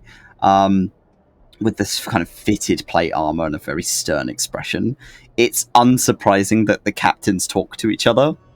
But the fact that you're known by name is interesting. He just kind of he just stares at you for a bit whilst he's waiting for a response. Well, I hope I can live up to whatever expectations he has laid out for me. I heard you posted in Sif with a few others, right? I don't think many of the others made it back. I don't know of any others that made it back. We were the last group before the wards on the other end were destroyed. Right. As he kind of frowns as he looks back to Joel, who pulls out a pad of paper and begins taking notes. As if he's like, he wants minutes written for this meeting. Joel is just scrawling down on this piece of paper. You, I assume, haven't then been filled in with our general orders that have been sent out. No, I just got back and making our way back to the Citadel now. What's changed? We've been tasked with finding missing refugees. A lot of those who travelled with the warp didn't make it to their intended destination, and they've been popping up all over the ring. Yes, it was quite damaged when we reached it ourselves, so honestly I think we're quite lucky to make it to the World War. We know of some, but not much beyond that. He leans over the table a little, and I'd like everyone who is currently present, aside from Eris, to make me a perception check.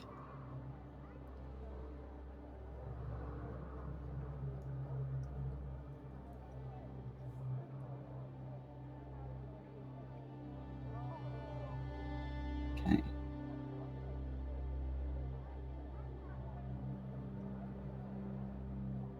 Okay. Harper, you don't quite... Harper and Hudson, actually. The two of you are struggling to kind of pick it up as he's leading forward. Arch, I'd say, is also maybe struggling to hear this as he lowers his voice. But Ori, you manage to kind of catch on what he's saying quite clearly as he leans towards Hudson. He says, we're mostly sending out paid adventuring parties than sending out our own to go and deal with this situation. Why are we whispering? He gives you a stare, Ori, like daggers. As if he was intending this information to be to Hudson, and you have like poked in. Ori starts freaking. I was like, I thought this what my was a friend crypt. needs to say is, I don't suppose any of the people being sent out happened across any unusual landmarks? Landmarks? In what way? So, regarding... I have information of my own to provide, given regarding the wildlife attacks in the areas. Right. We'll get your report sent to Yosef. That's no trouble at all. And we'll talk privately about your findings. But for the time being, if it's everyone's problem, as he kind of turns around to Ori and gives you a bit of another look, I'm assuming if they're traveling with you, they don't exactly look like refugees to me. They look like they are pretty well-armed folk. Are you lot the adventuring types? Is that your sort of business? I mean, I like adventuring. They can hold themselves in a fight. We encountered 3 dire wolves on the way here, and they all held their own pretty well. You want some? And he holds up one of the wolf sticks. Just a whole ass leg of wolf as you hold this up, and he kind of just gives you a look like, yeah, right. Small adventuring units are being sent out to assist in finding missing refugees, mostly, if not wholly, comprised of paid adventurers. Syndicate soldiers are in demand right now. They're needed to uphold peace at the moment, as things are a little bit chaotic, as I'm sure you can probably imagine. We can only spread ourselves so thin, and if people are willing to do the work, then why not? You mind me asking what the pay is for this then? Roughly. You'd be looking at maybe gold a day. You get paid per barracks that you turn up in. Yeah. How many is sorry, out of character. It's not Aeron we're going to now, is it? It's to the Citadel we're going, isn't it? So you're going to the Citadel. That is your current positioning that you're traveling. Right. Yeah. How many barracks is there between us and Citadel now? For me, this is the only one between any. Only one between here and the Citadel. Right. Okay.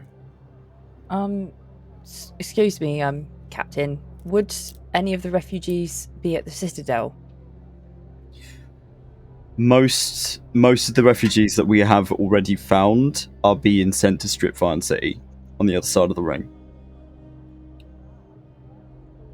All the way over there? So he explains to you that the current mayor of Stripvine, her name is Greba Dayton. She is a half-orc. Has agreed to take care of the refugees until further notice.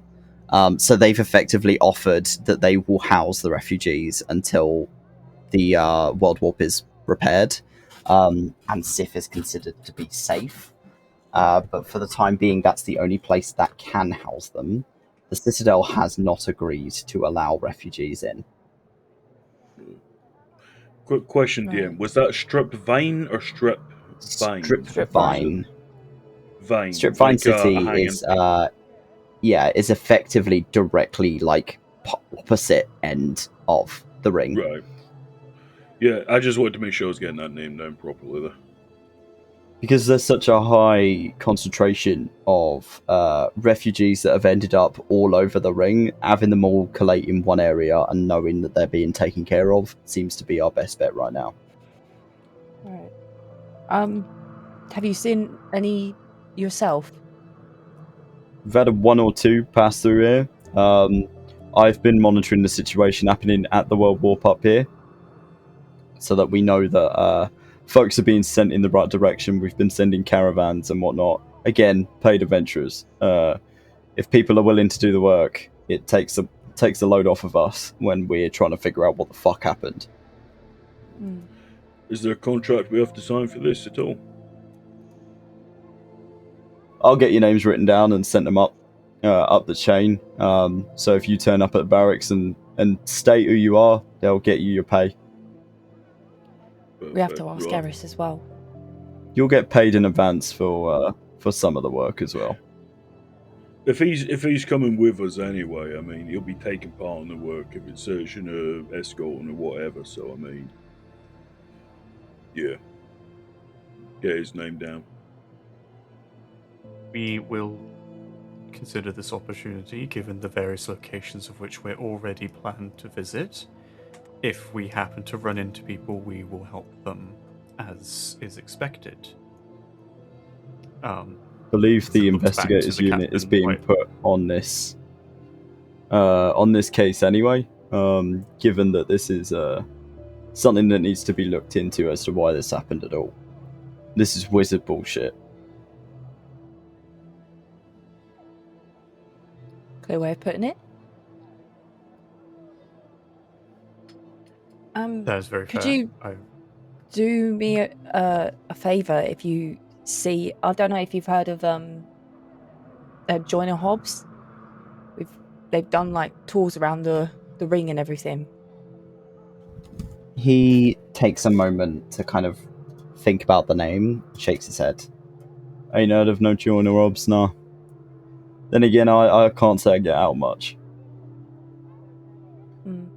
I'll have a look around. Yeah.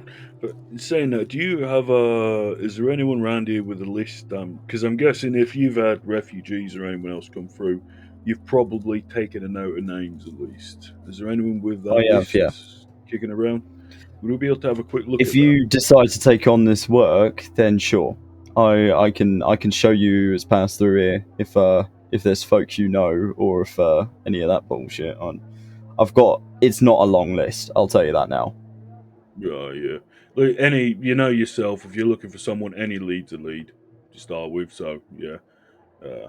Well, my name's down anyway.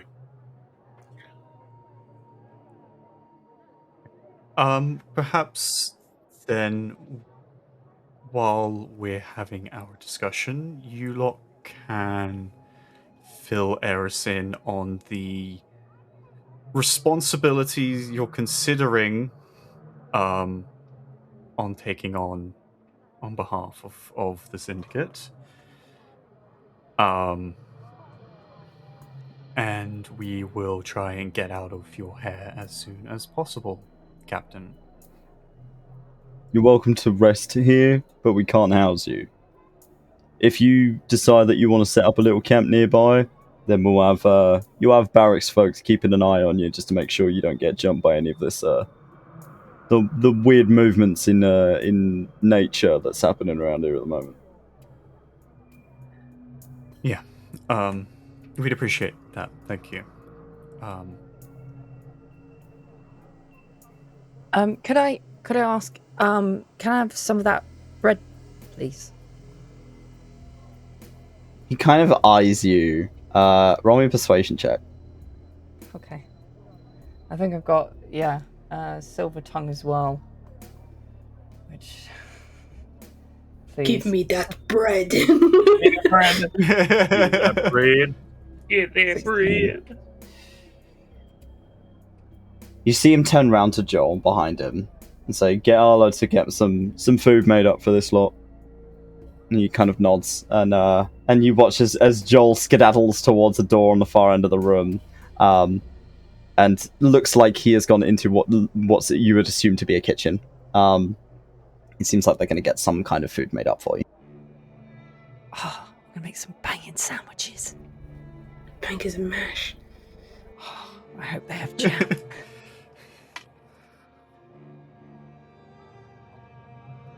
Right then. I don't mean to be inhospitable. We're running tight here, and there's only so much that we can spare. If you wanna, I'm sure you understand. Yes, of course. It's tumultuous times, unprecedented, even. If I at least agree to do this adventuring party thing, would I be able to see the list now? As I said, if you sign up, we'll get that information from the archive for you. Great, thank you. And as I mentioned, you should probably speak with everyone of the group before we start. Eris, who has a thing against the syndicate and authority. I can go look for Eris if you would like. Yeah, I mean, we can give it a go, but Eris is already a hard to find kind of person. Why don't we organize ourselves before we make a decision? I will speak with the captain about things that need to be spoken about, and then we can decide what we want to do from there. Okay. How does that sound? Mm-hmm. Get yourselves warmed up from the cold. Think about the decision, and we'll have a chat as he kind of nods towards Hudson. And in that time, Eris, Hi. you have stepped outside. Yes, I have. The quirky music, What, I love what it! are you doing? So, Eris is gonna kind of mill about a bit by the door and slowly make their way around to this little hut that they saw around the corner. Seemed quite interested, quite interesting. Does it look like an outside toilet or something, or like does it have a sign on it? It is a little kind of brick building, like a stone brick building, that seems to be separated with a small padlock on the front of it. But it seems like there's no kind of signage, there's no windows on this building either. It just kind of is a strange looking shed made of stone. Okay. If you're sneaking around, I need you to make me a stealth check. Yeah. God, stealth for the max, please. Oh God, go well. You have your inspiration, remember? I would like to use my inspiration, please. Yes. And then you re-roll. Please. I would like to stick. Oh, can I stick with the other one? Nah, you've re-rolled. As you take a step towards it, you watch it as the pack guard immediately turns to look in your direction and just stares at you. What? Get fucking water. Jesus. Chill the fuck out. And just go up to the well. Go up to the well. Roll me a persuasion check. Deception, surely. Deception, alright. Yeah, we'll do deception. I'm going to the well. The lies. Oh, see, okay, that's better. 18. Okay, 18. As you head over to the well and kind of stick your hands in, it's got like chunks of ice in it. But you stick your hands in anyway and kind of scoop some water up. Yeah. The pack guard kind of watches you for a few moments before turning back to their guard over the rest of the folks there. So they have no longer looking at you. Scoot a little closer to the hut. Yeah. If they're not looking at me anymore. Yeah. You just kind of shuffle a little bit closer to the hut. Yeah. There is a small padlock Use it as on the door. like leaning on it, casually, drinking water out the hand, Yeah, just like subtle. Okay. Yeah, but yeah. And I would like to use my thieves' tools to see if I can unlock the padlock. Okay. So that is going to be a thieves' tools check, which you can scroll down on the first page of your thing, because you have proficiency. Yeah. It's a +5. So, can I roll my sleight of hand, because that's also +5? You can roll it either. Well, just they're as both the check. same I check. can't, for some reason, see my. So if you tools. scroll there we go. down No, I got it. on that, Sorry, there's a tools section. I could because of the way that I have the layout of my PC. Right, the I see. is so I don't get. I've got it now. There we go. Brand normal. Yeah, normal go. Please, yes. 20. Okay. You kind of subtly begin to kind of move around and give this a little bit of a poke, and it takes a bit of time of you fiddling with the lock. Eris will take out some ration and be hold it in their mouth so that if they hear someone coming, they can quickly look like they're just eaten under shelter by this thing, by this hut. Out of the snow. Yeah. Okay, so you are able to pick the lock, and it comes loose as you kind of very subtly just sort of open the door and shuffle your way inside. Yep. You're met with a pretty cramped space of shit tons of documents. This seems to be the archive. Oh, fucking hell, there's so much fucking paper in it. Okay. Does there look like there's any rhyme or reason to the organization in here? There seems like it's mostly letter coded. So it's alphabetical. Gonna look for the I section. The I section. Roll me an investigation check. Oh fuck! This is where it's gonna go bad. I'm so not smart. Investigation, you say? Oh. Yes. Oh. Yeah. As you scrub through these documents, you're looking for a specific term under I, and you do not find any documents on that. Shit. Hold on. I know what else I should look for, because it's... Where's my knowledge sheet? There's my knowledge sheet. Hold on. Just 2 seconds. I find my knowledge sheet. I'm looking for the E. Oh no, it's also I. Fuck. You can look under E as well if you want. You don't have to look under a specific letter. You can roll another investigation check to just rummage and just see if you can find anything of interest in any of the letters. Yeah, I'm gonna look under the I section again, but for Ethan, and then if that doesn't turn anything up, I'm going to look up Tartarin. Okay. Roll me another investigation check. I probably do not have a lot of time. That guy. You're pretty thin on time here, yeah. Whoa! Oh. Holy shit! It's a nat 20. It's a 19, but it's a nat 20. It's a crit. Okay. So you start kind of rummaging. You look up the name Ethan. Nothing shows up. You look up Tartarin. You also do not find any information on this person. Fucking damn it! Fuck. You are kind of rummaging through little different sections here, and you find some papers that seem to be kind of sticking out of one of the sections that haven't been quite neatly filed just yet. As you kind of pull them out and give them a run over, there is a rumor of an upstarting revolutionary group in the Shockworks. Syndicate members have been asked by the Citrine Scion, Jaweny Ironbuckle, of the Amber Congress to remain out of it, and they are dealing with it internally. Sorry, the Citrine Scion. Citrine Scion.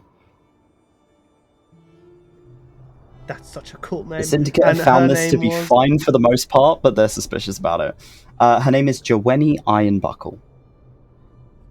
𝘏𝘪𝘨-𝘧𝘢𝑛𝑐𝑙𝑒. And she is from the Shockworks. And she's from the Shockworks. She's part of a government called the Amber Congress. Of the Amber Congress. And she's told the Syndicate to get out of her fucking business, basically. Effectively, she's told the Syndicate to fuck off, and the Syndicate have gone, all right, but we're still suspicious of it. So they're staying out of this business, but they have noted down that this is something that's happening. Yeah, staying out, question mark. Get out her business. Sorry, and the business they're talking about, what was it? There's an uprising. Revolutionary upstart in the Shockworks. There's people who are trying to overthrow the Amber Congress. Upstart. Trying to take over from them. From the Amber Congress. Okay. Interesting. Okay, Eris is going because you rolled in that 20 as well. What? Okay. You managed to find a box that has been tucked under a certain section, and as you pull it out, it has "wanted" written on the front of it. So these are people that have caused problems. And you start kind of rummaging through it, like, oh, this is interesting. And you find someone called 𝘏𝘪𝘨-𝘧𝘢𝘪𝘨. Well, I've put it in a side chat for you. They are human in their early 30s. And they got into a fight to break it up between civilians and the pack.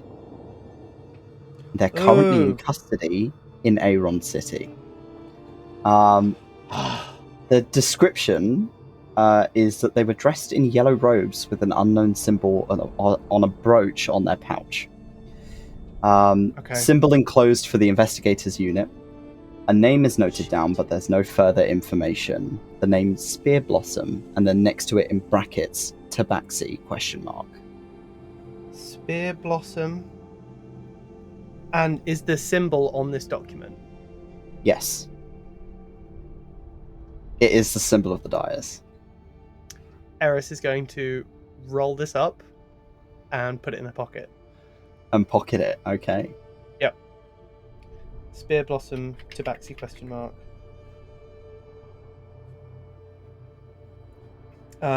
And they got into a fight with the pack. 𝘏𝘪𝘨-𝘧𝘢𝘏𝘪𝘨. So they were breaking up a fight between civilians and the pack. So it seemed like there's a bit of a contest between the Syndicate and the people of Aaron City. Okay, civilians. And the pack.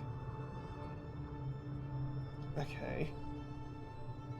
And Spear Blossom is on there for what reason? They're down as somebody else. They've written down a name, but they say that this is a name of interest, but they don't have any further information on it.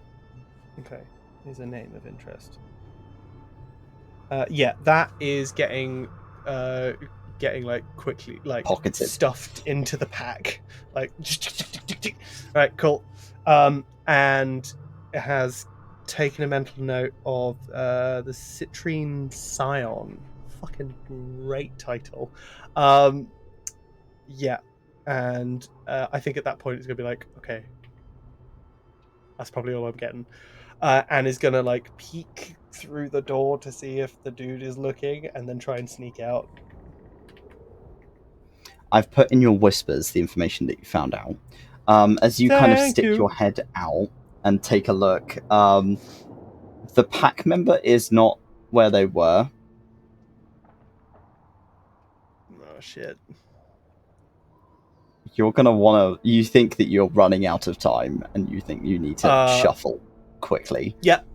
Getting out, locking it back up, and going back over to that well and drinking more water. As you Outlock, return, you watch as the pack member has returns to their spot. It seems like they did effectively a loop of the outside, and they didn't take notice that you were missing. Okay. So it seems like you managed to mostly evade that going horribly, horribly wrong. Cool. In that time, Ori, you have stepped outside, in order to find Eris, and Eris just isn't there. Eris. They're like so quiet about it. It's just so quiet. Yeah, Eris just doesn't hear it. Just like, no. They see the pack member and they're like, no. They go down to this guy. Sorry, have you seen a small kind of purple elf person? Well, like a drow. Yeah. Yeah, they stepped outside. I think they went that way, and they kind of point towards the wall where it kind of turns the corner. Okay, thank you. And I heard them yelling something about getting water. Oh, okay, thank you. As you turn around, you see Eris with their hands in the well, scooping water and just fucking cold. Hi. Yeah. What are you doing? I'm keeping up pretenses. Oh, fucking hell, cold. Shit me. Hey, you're sticking. You put your hands in ice. What are you doing? Yeah, because I'm sure you can ask for a cup. I mean, sure. I would like you to just think about why never mind. You know what? Yeah. Hey, can we? I want to go somewhere and warm my hands up. Is there like a little fire out here or something that we can go stand around and chat? They hold your hands. Oh, thank you. They are unusually warm. Wow. You're a fucking hot water ball, aren't you? I get that a lot. Oh, nice. Warm hugs kind of person. I like it. Oh, definitely, yes. Heck yeah, nice. I think they're gonna make food. There's something about signing something that I think you might not like, but we need to talk about it. Okay. Signing something. It'll be okay. I'm really nervous about it as well. Okay. Okay. Yeah, and they're like the way. holding your hands and dragging you. Yeah. It's like, okay, yeah. Let's go. Do.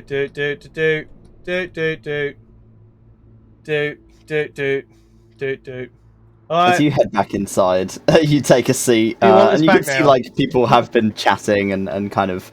There's been a bowl of bread and some kind of very, very scarce bowls of stew have been provided for you. It seems like they are having to ration somewhat at this barracks post.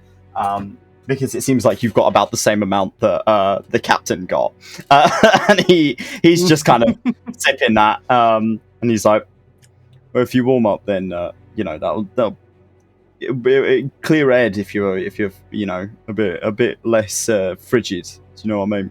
At least we're not up at the fucking mountains." So Harper's going to be like, she has a bowl of stew, but she's making sandwiches again.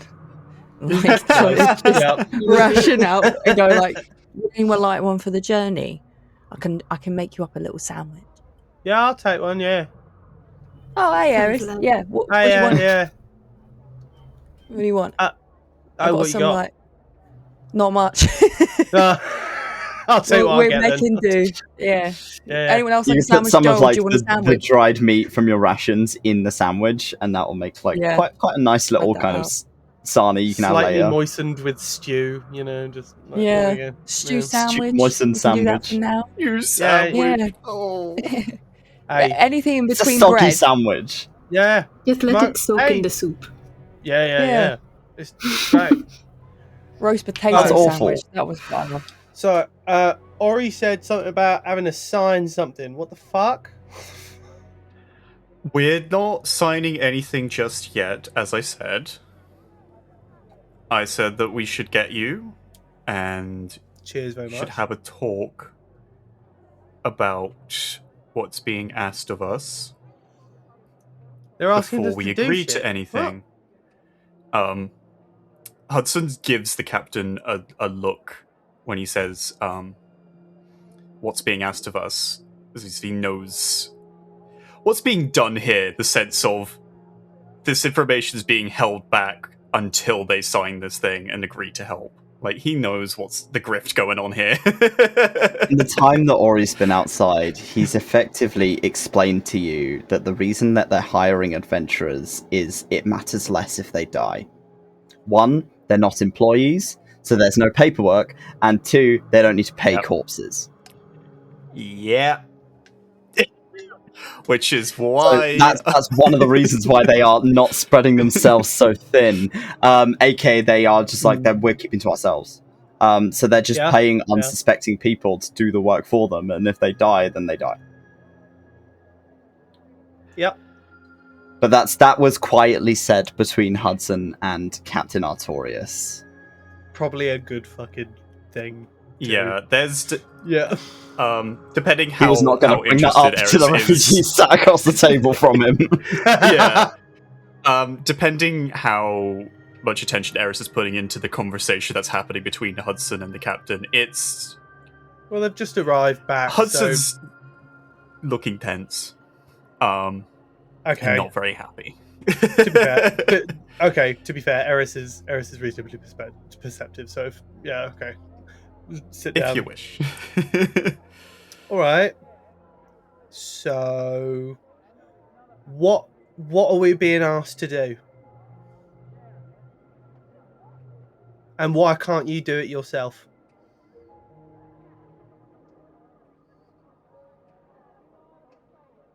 Looking at the captain. Artorias looks to you, and he explains effectively what he's explained to everyone else, in that, like, the syndicate are needed currently to kind of keep the peace, because there are suddenly a lot more people who are considered quote-unquote foreign, who have entered the ring, like, very, very suddenly. That this population is not able to handle an entire city's worth of people that have just kind of appeared.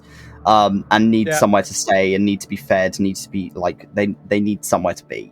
So he said, we're trying to manage the situation effectively by learning about what happened and trying to fix it as soon as possible, whilst we have sent out other groups of people who are willing to assist the syndicate in finding the refugees and taking them to Stripfine, where they can be housed safely until they can be returned to Sif when they want to. So you're expecting us to pick people up, take them to Stripfine, and then get paid? Not necessarily you having to take them. You can take the information to the local barracks, and then we'll get syndicate soldiers to escort them. But we're effectively just the get a head count. Do you mean the people we find? Yes. Right.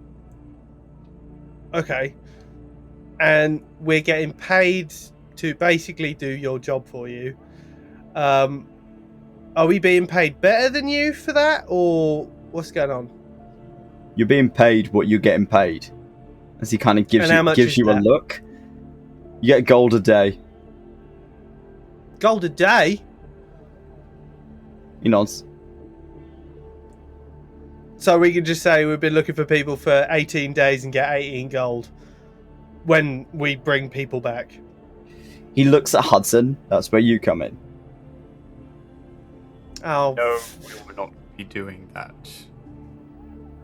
What the captain is so helpfully not mentioning is also information on those that we are looking for is being withheld until we agree to sign. Oh. How interesting. As I said, there's no contract. I don't know where you got this concept from, but I will take a list of your names, and that will be passed to the other barracks. So if you turn up at another barracks saying, look, we've been working with so-and-so from this barracks, then we've already got your information on deck.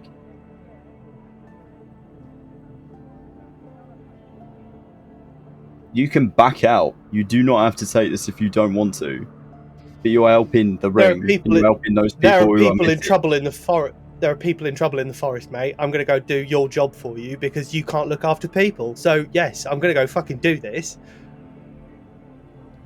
He pulls a face and looks at Hudson.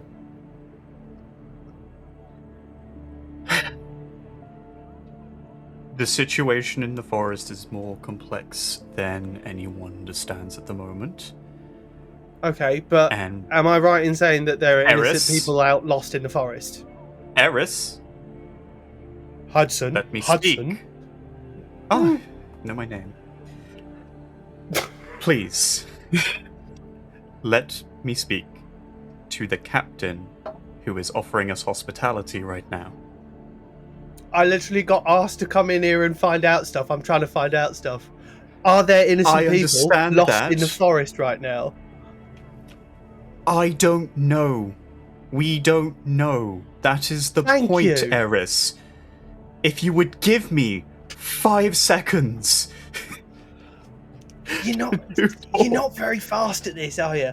Just give me the information I need. Are there innocent people in trouble? Cool. I'm gonna go help. Right, then that's settled. Sorted. He sighs as if, and kind of pinches the bridge of his nose, like Eris is, oh my god. he's kind of looking at Hudson like, this is the kind of person you travel with? He's like, okay.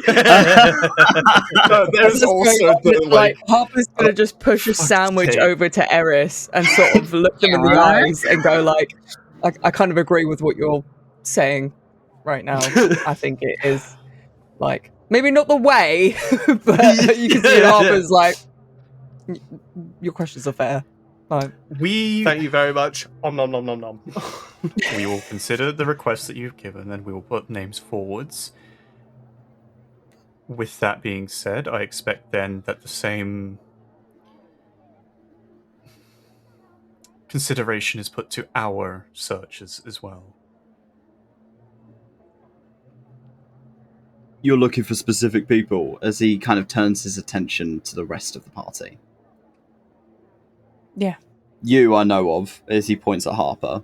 I'll make a note of that and look into it for you. And then if I'll pass that information to the other barracks. If you are signing on to this, they can pass that information to you if we find out. Thank you. Rest of you looking for people? I'm assuming if you've come from Sif and you're expecting folks to have made it that didn't. You've helped me as much as you can help me. Help is a strong word. Eats food. Yeah, I know. Eats food. Eats food. I am just here to help people. Fine by me. He looks at Arch. Yeah, I'm looking for someone to know. I was trying to look through my knowledge sheet, see if I could find the last name, but I can't find it. Last I don't name. think she has a last name. She I is just did called find, Nuna. Oh no, I think it was a separate sheet I'd written that down on because I was going through the full development of them. So Nuna, she's an Elenian Bombus. So Bumblebee Elenian. She's a bee, right? Okay, we'll keep an eye out. I'll make the note down. As you see that It's Joel quite has stood distinct behind him about again you. and is again scrawling notes. It's just kind of taking notes down. He seems to be kind of on it with getting that information written down. Yeah, she's a bit of a distinctive individual. Yeah, we don't see many bee folk up here, so I wouldn't be surprised if she stands out like a sore thumb. We'll see if we can, if we find any information about her. Again, we'll pass that on to the barracks, and that should get passed on to you. He's gonna look over to Joel and just say, if there is any information that comes out about a bee Elenian that comes through, just to know, Bumblebee Elenian, she also has small, somewhat bluish patches through the yellow. Blue parts on yellow. Okay. Someone said it was iridescent as looking, but I can't entirely tell as well.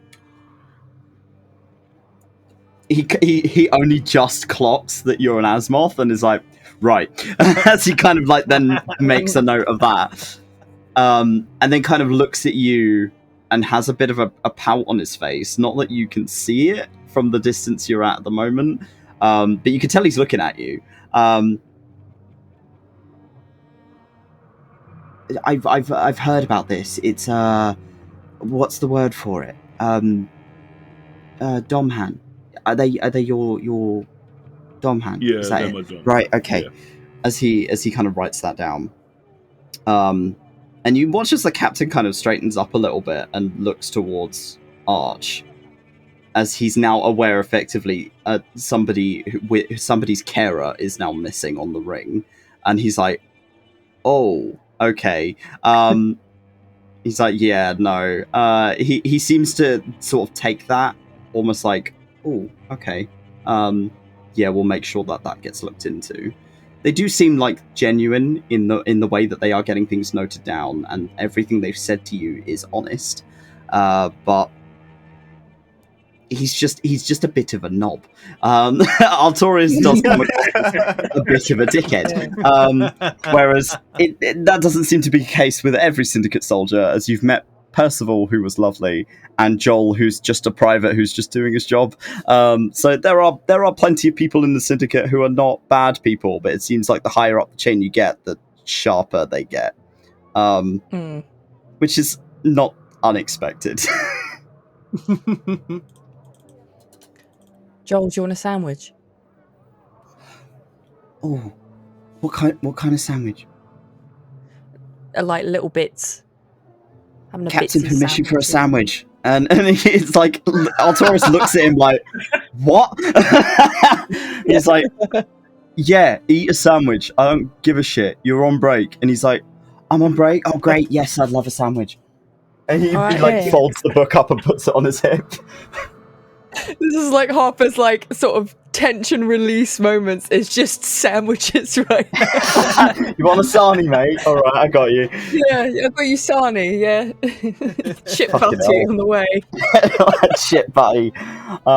Yeah, he kind of Can I like offer you takes an a egg seat. in this trying time? I just realised Harper's in between Hudson. Yeah. Scary. So I was just like, what is going on? This is ooh. This is sandwich?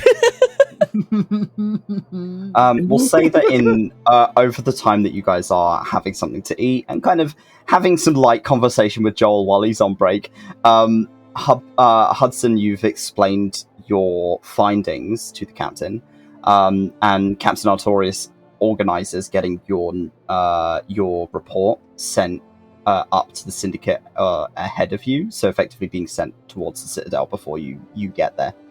Yeah. He said like he can get that sorted. As a captain, he will just transfer that over to Yosef. Nice. And he kind of Boy. he nods to you and says that is pertinent information that you've been gathering and that you should continue doing your work. I'll put in a recommendation. I appreciate that. I have a feeling if you're already looking into this, they're probably going to put you on this case for the time being, quite permanently. Yeah, given my experiences, I don't think I have much of a choice in the situation with it. Being a witness is important, and that's honestly, we've been trying to talk to people, and a lot of them are, best I could say, are shell shocked from what I've heard, passed up from Greycott and the World War. Many people have not taken the travel very well, which, honestly, if they're just from Sif and they ain't never done that before, don't blame them. It's not a particularly pleasant ride. Yeah, it can jostle things about. Right. Something he does pass on to you, Hudson, before he decides that he's going to effectively go and get that sorted for you. As he stands up, he says, "Just a word of warning. I wouldn't travel towards Mount Full at the moment. What I've heard is that we've got a higher activity of dragons in that area, so I'd stay away from it. Make a note of that. Thank you. Dragons are very uncommon, but they do exist on the ring. They do kind of have a place. The rest of you do hear this as he says it. And for some of you, dragons are a myth. For like those of you who live on Sith, dragons do not exist effectively. So that's wild information to know. The fuck do you mean, dragon? I can write so many songs if we see a dragon. We're not going... Well, we're planning to avoid the dragons, Harper. Have you seen a dragon? I would like to not. Have you seen a dragon? What do they look like? Well, I mean, other than the big fucking wings and 4 legs. Yeah. Well, not but like all of them have 4 legs. It depends. The dragons on the ring are dragons, have but you have wyverns on Sith. So the two-legged ones are on Sith. Yeah, no. The 4-legged ones are on the ring. So, have you ever seen one? Have you got Ori? Have you seen a dragon? Like, do they have like massive eyes, like cats? Or like, are they? They're just gonna fish eyes. Shovel like something under their scarf and pull out something that's very pretty, shiny, kind of luminescent. This is a dragon scale. Oh shit! It is slightly blue in God. tint. It's got kind of a pale blue tint to it. It's Ori, a that's good so luck cool. charm for my... Did you fight a dragon? It's a good luck. Are you friends with the dragon, Ori? Yeah, no, it is blue. I don't know what else to say. This is a good luck charm. That is all. They like sit down in their seat and just like nervously like That's all right. No. Thank you for sharing that with us. That's really cool, awesome. Ori. That's really It's cool. okay. Don't want to share? Don't need to know. Hudson, roll me an insight check. Have a sample sandwich. Why is he doing an insight check? That's a great question. I'd like to know. Given the response from Ori and how nervous she looks, it implies she's had a bad experience with the dragon. But that is the best you can garner with that roll. Encounters with dragons are not very common. They tend to keep to their side, we keep to ourselves. Sometimes there's a bit of incidents that may occur, but otherwise we try not to bother them. Does that mean there's Joel will lean forward. Gone down with a dragon? Joel leans forward real quietly. I heard, and this is a rumor, but I heard there is a draconic liaison in the Shockworks. Somebody who talks to dragons. No way! I'd love to get posted to the Shockworks one day. That sounds so cool. Like Joel looks like a bit starry-eyed at that concept. Like, wow! But at the moment, the Syndicate have effectively been ejected from the Shockworks because the Queen is handling it herself. Who's the Queen? Like, you found out. I know. I'm acting dumb. Eris doesn't know. I thought you were doing that OC, and I was like, no. Well, I don't know her name. I don't know her name, but I know that she calls herself the Citrine Scion, which I think is pretty cool. Ooh, wow. She's a dwarf. Wow, hell yeah. It's kind of like Dwarf City. It's also really hot there. So like everyone's uniform that's built for the cold doesn't really work out when we're there. We should go there. That sounds would great. I've ever been to the Shockworks, or which areas would I have been on the ring when I was younger? Roll me a history check at advantage, please. Hell yeah. Woo! Go for it. Jeez. Damn. No. Did something happen? No. So No, you roll an nothing's 8 and a happened. 9, so it's a 9 plus your history. What's your history? Oh, +2. Okay, so 11. You have never travelled that far on the ring. The Shockworks is on the opposite side of the ring. So it is like polar opposite side. It's not massively far from Stripfine. Maybe a month's travel from Stripfine, which is probably it's in Not actuality that isn't far. that big. But the Shockworks is a section that you know about because you would love to have performed there at some point. Like your parents definitely wanted to perform for the Amber Congress. That is something they wanted to do, but they never got the opportunity to do so. Good thing we're planning on going, eh? Huh? Yeah. Yeah. Always wanted to go there. Are we going there? Or Yeah, is it I need to just go to the generally Shockworks. bimbling? I mean, I I'm going to go thought to the you needed to Shockworks. go to. I got a lot of Okay. places I need to go. I need to go to What? Citadel. I need to go to Aeron. I need to go to Shockworks. Got lots of stuff to do up here. Right. Gotta make sure I earn some money on top of what we're doing. How much was it again? You might. Oh god.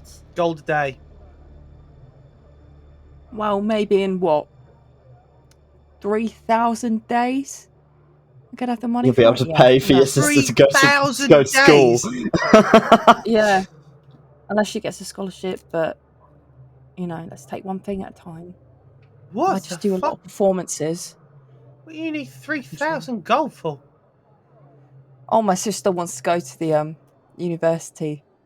Oh shit! Cool, nice, fair enough. Yeah, no, she's great. Yeah, Mm. she's not as extroverted as me, but like she knows what's up. Well- She has banter, but like Oh, smart banter. nice.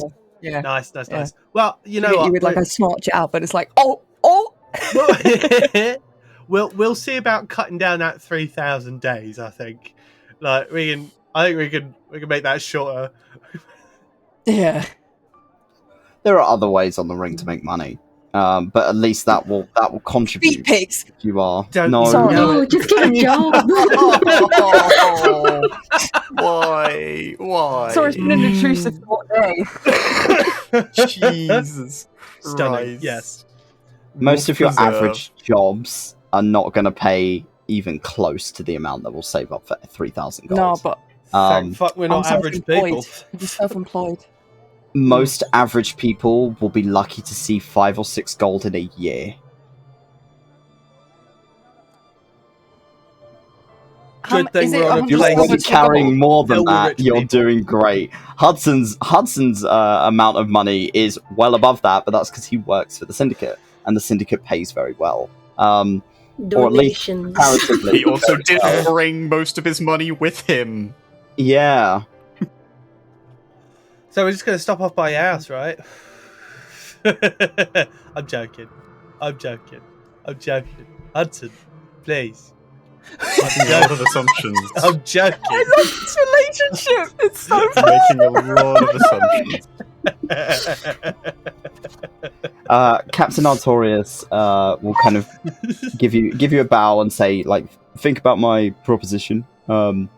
Let Joel know if you are signing on to this. Joel, you got 20 minutes, mate. And then he heads off to go and sort out Hudson's documents. Effectively, you watch as he heads outside, most likely heading to where the archives are to sort something out and get some paperwork sorted. Sorry, is there a fireplace in here? It's a bit chilly. I just want to go warm It's my hands up. surprisingly I had them warm dunked in a indoors. fucking well. I had them dunked in a well. Dunked in a well? Did you dunk yourself in the well, you silly bitch? I'm looking at Joel. Joel. So is there are a we fireplace going anywhere I can just at go the quickly? moment? Are we going Are you- clockwise or anti-clockwise on the ring? Is probably best. You're better than north and currently south. going anti-clockwise. Anti-clockwise, yeah. Anti-clockwise. Joel, So yeah, on is our way there to the somewhere I can- Citadel. The inside of the building is surprisingly warm comparatively to outside. Yes. So it seems that there is Eris heat is being looking for fire. exerted. There's one in the kitchen, mate. But I Thank you dunno, very I'll, much. like, And Eris will just hop over to the kitchen. as you kind of bounce off to the kitchen, you see like somebody dressed in quite raggedy clothing and like a and an apron. He's a pretty hefty looking dude, kind of a half orc who kind of looks in your direction. And he's like, "Hey mate, sorry, I just got to warm my hands. I got to warm my hands and what? I just got Get out something my in kitchen. my pack that What are you doing? No, hold on. I just did just 2 seconds, mate. And just quickly go over to the fire, pull out the paper that came from the archive, and throw it in the fire and warm my hands by the fire. Okay, so you burn that document. I need you to make a sleight of hand for me, please. Yep. That's why I was looking for fire. Diva! Oh, I love it. Before you roll, you roll. Oh boy, that's bad. As you put it in the fire, you watch Never it like mind. you can hear this half orc kind of moving up behind you and being like, "Stop putting fuel on my fire! I put enough wood on there.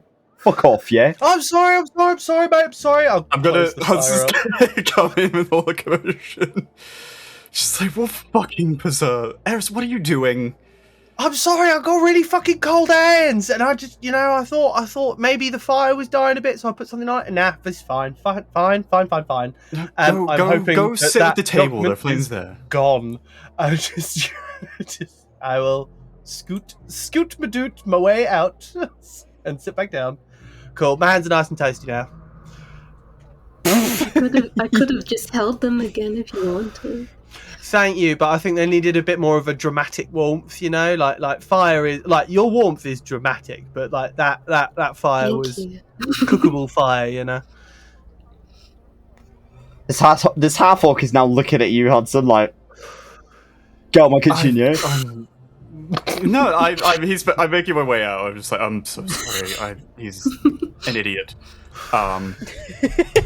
I return back to the table. You're right. And he's taken my spots. It's like to sit on the other fucking side. So you take a seat. Right, Patience I is a think virtue. that's about it for my break. I should probably get these things written up. Do you guys want a bit more time to talk, or would you like me to write names down and get that sorted for you? I mean, I'm ready. I don't know about the rest of you. I'm happy to wait if other people want to have a conversation about it, but I'm ready. Write down my name anyway, because I just want to see if my family have been through. Okay. As he kind of pulls up his book and you tell him Harper and Joyner Hobbs, and he writes it down.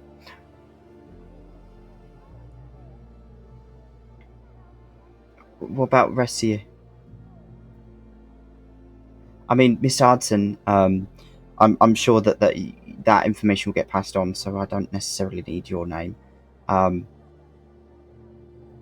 But the rest of your companions seem like a nice bunch. As he kind of like is standing awkwardly with his little book. Is Archabald. Archabald, okay. And you, miss, as he kind of looks over at Ori. Okay, Ori Anna von Lin. So he writes that down as well. And you, sir? Is this for the sign up for the finding people thing? Yeah, it is. Or Yeah. is this... put down Otter. OTTR. OTTR. Okay. Right. Sounds good. Mr. Hudson, I'm sure you'll receive something from the sending team if there's any problems. The relay communications have been a bit weird at the moment, so I've heard that some people are making sendings happen, and then the spell's not going where it needs to go. So I'm hoping that they get back in touch with you as soon as possible. There's some weird magic stuff happening right now. I don't know anything about magic, so that ain't my problem. As he just kind of signs off the book. Thank you. I'm sure it's probably in relation to the teleportation mishaps as well. Some disruption. Probably, yeah. Right, but when you're ready, just let folks know that you're heading out, and if you're staying nearby, we'll make sure that we got folks posted to keep an eye on your camp for you, so that you don't get jumped by nothing out there.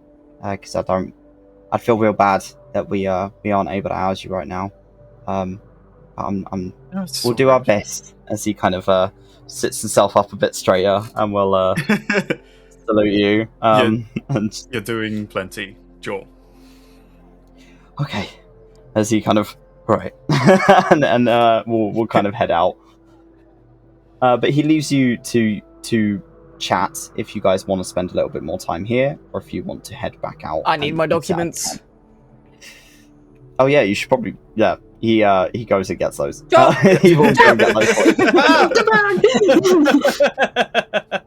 So he pops it out to the archive, and after about 20 minutes or so, he returns with only a few pages of documents. It doesn't seem like there's an awful lot of papers that have been written up in this area about this. They've only made kind of local copies at the moment, but he places them down on the table in front of you. And the five of you begin to kind of rummage. Arch, unfortunately, this is not in Braille. So people kind of have to explain what the documents are for you. But you start kind of going through it. You are not able to find any words of a person called Nuna, nor of anyone of Harper's family. There is only maybe about 10 or 11 names here, and none of them are familiar. Do they come with pictures, or is it just names? Names and descriptions. Okay. I'm sorry there. That just came across as, does it come with pictures? So I can't read. I need a picture book. Happy birthday, Arch! I can't read. Can't read. There they are. That's what you guys will say when you find them. Fucking hell. Yeah. Wait, was that meant to be a joke? Does the John Cena in front of him? He can't fucking see. I was over the table. Right. Yeah. All right. Wait a fucking second. So we're staying here overnight, but not here. We're staying outside, even though there's some benches we can sleep on. But sure, fine. We're camping nearby. They will keep watch on us. Oh yeah, that fills me with joy. Everything apparently does. You're right. Yeah. Especially with involved people in Can we just have one good family night, please? No.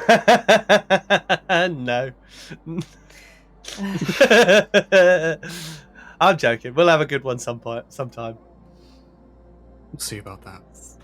Oh wow. Thanks. I'm gonna go get these ready. Right. Hudson excuse Thank you, himself, heads Hudson. over to set up a camp. Love you I'm too, going babe. you. Love you too. Eris. Eris. What? He's He been makes through it a lot. so I'd easy. like to check with the wall But we don't have for the to keep. pack.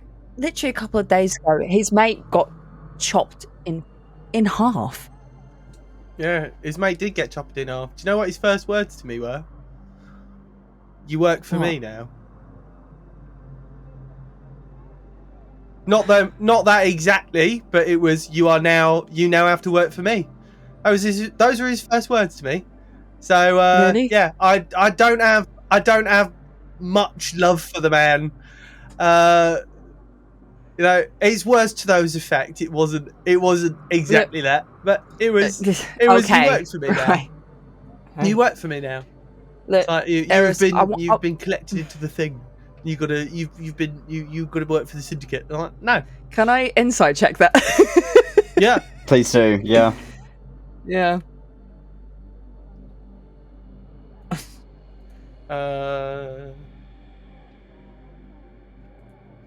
I'd say 16. reading into this, it's probably likely that Eris has twisted this in some capacity.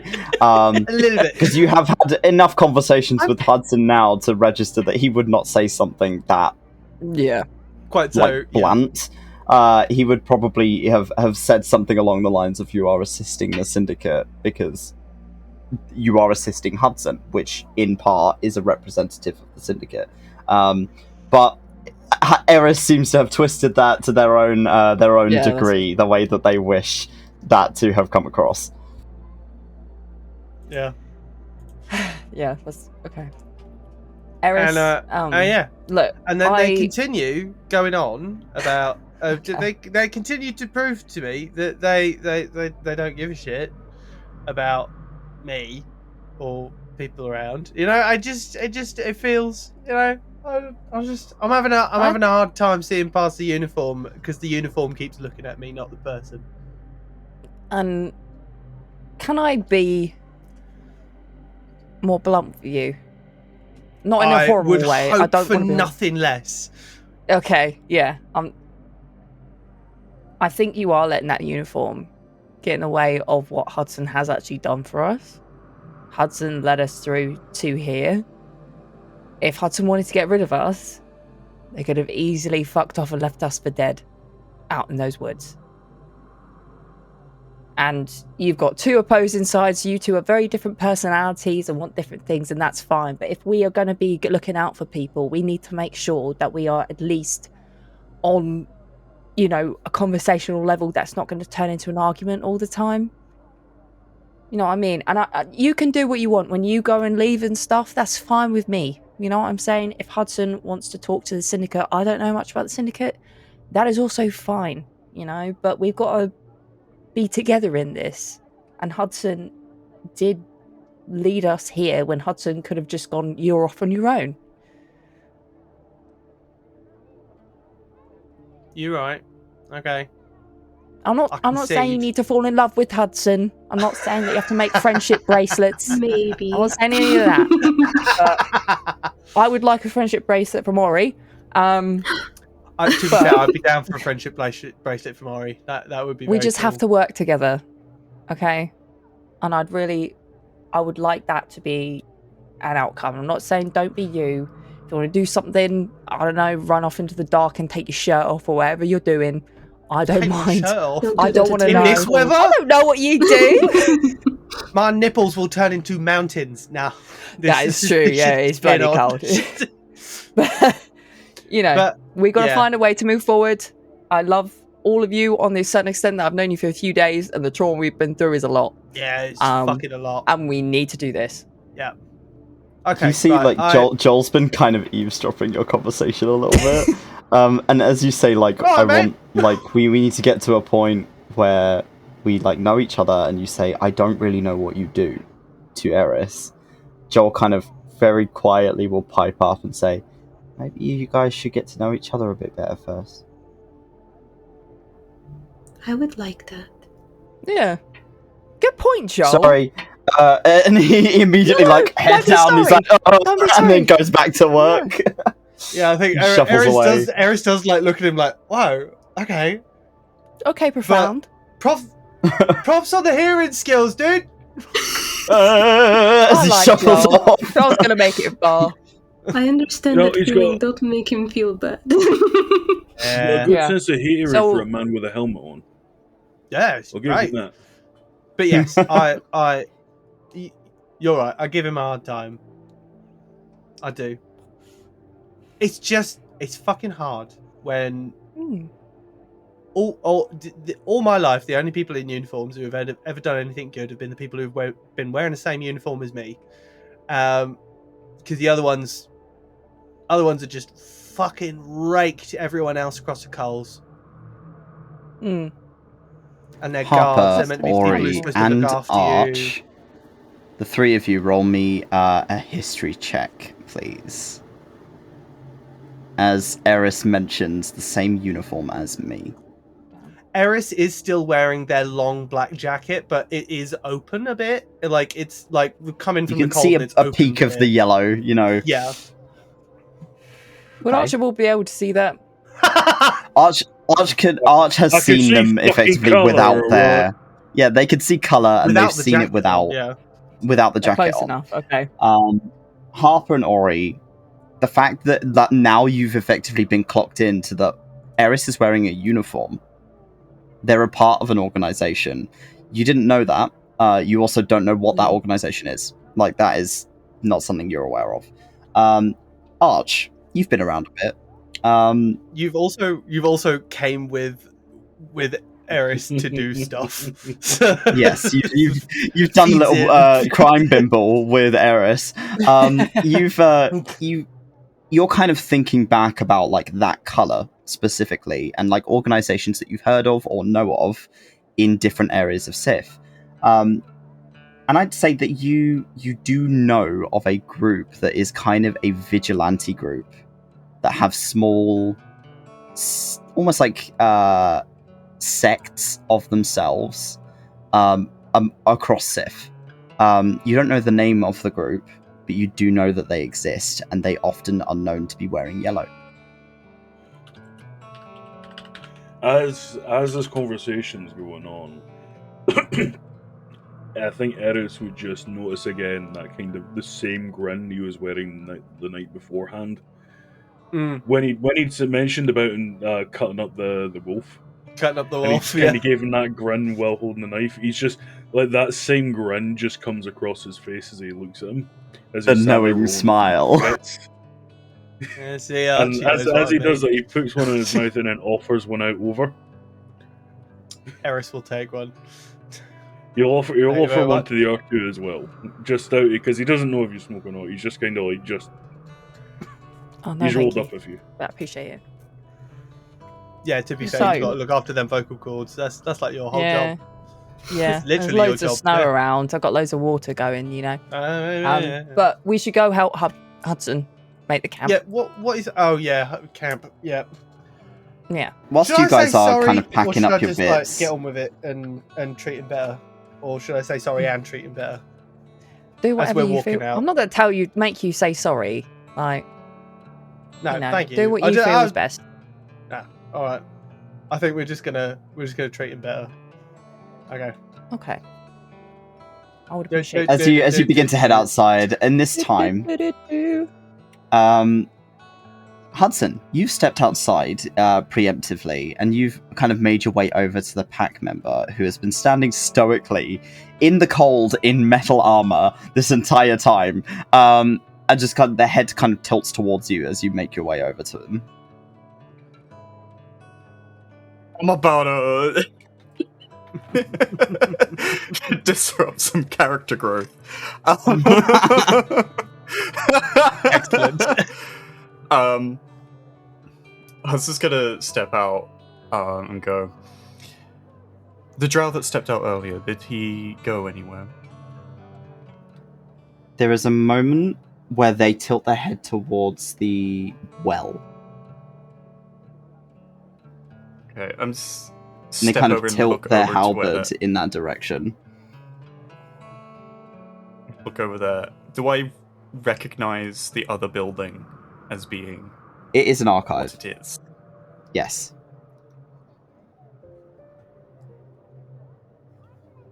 Sneaky bugger. He's gonna turn back and pull out the notes that he took from the thieves' cant. Yep.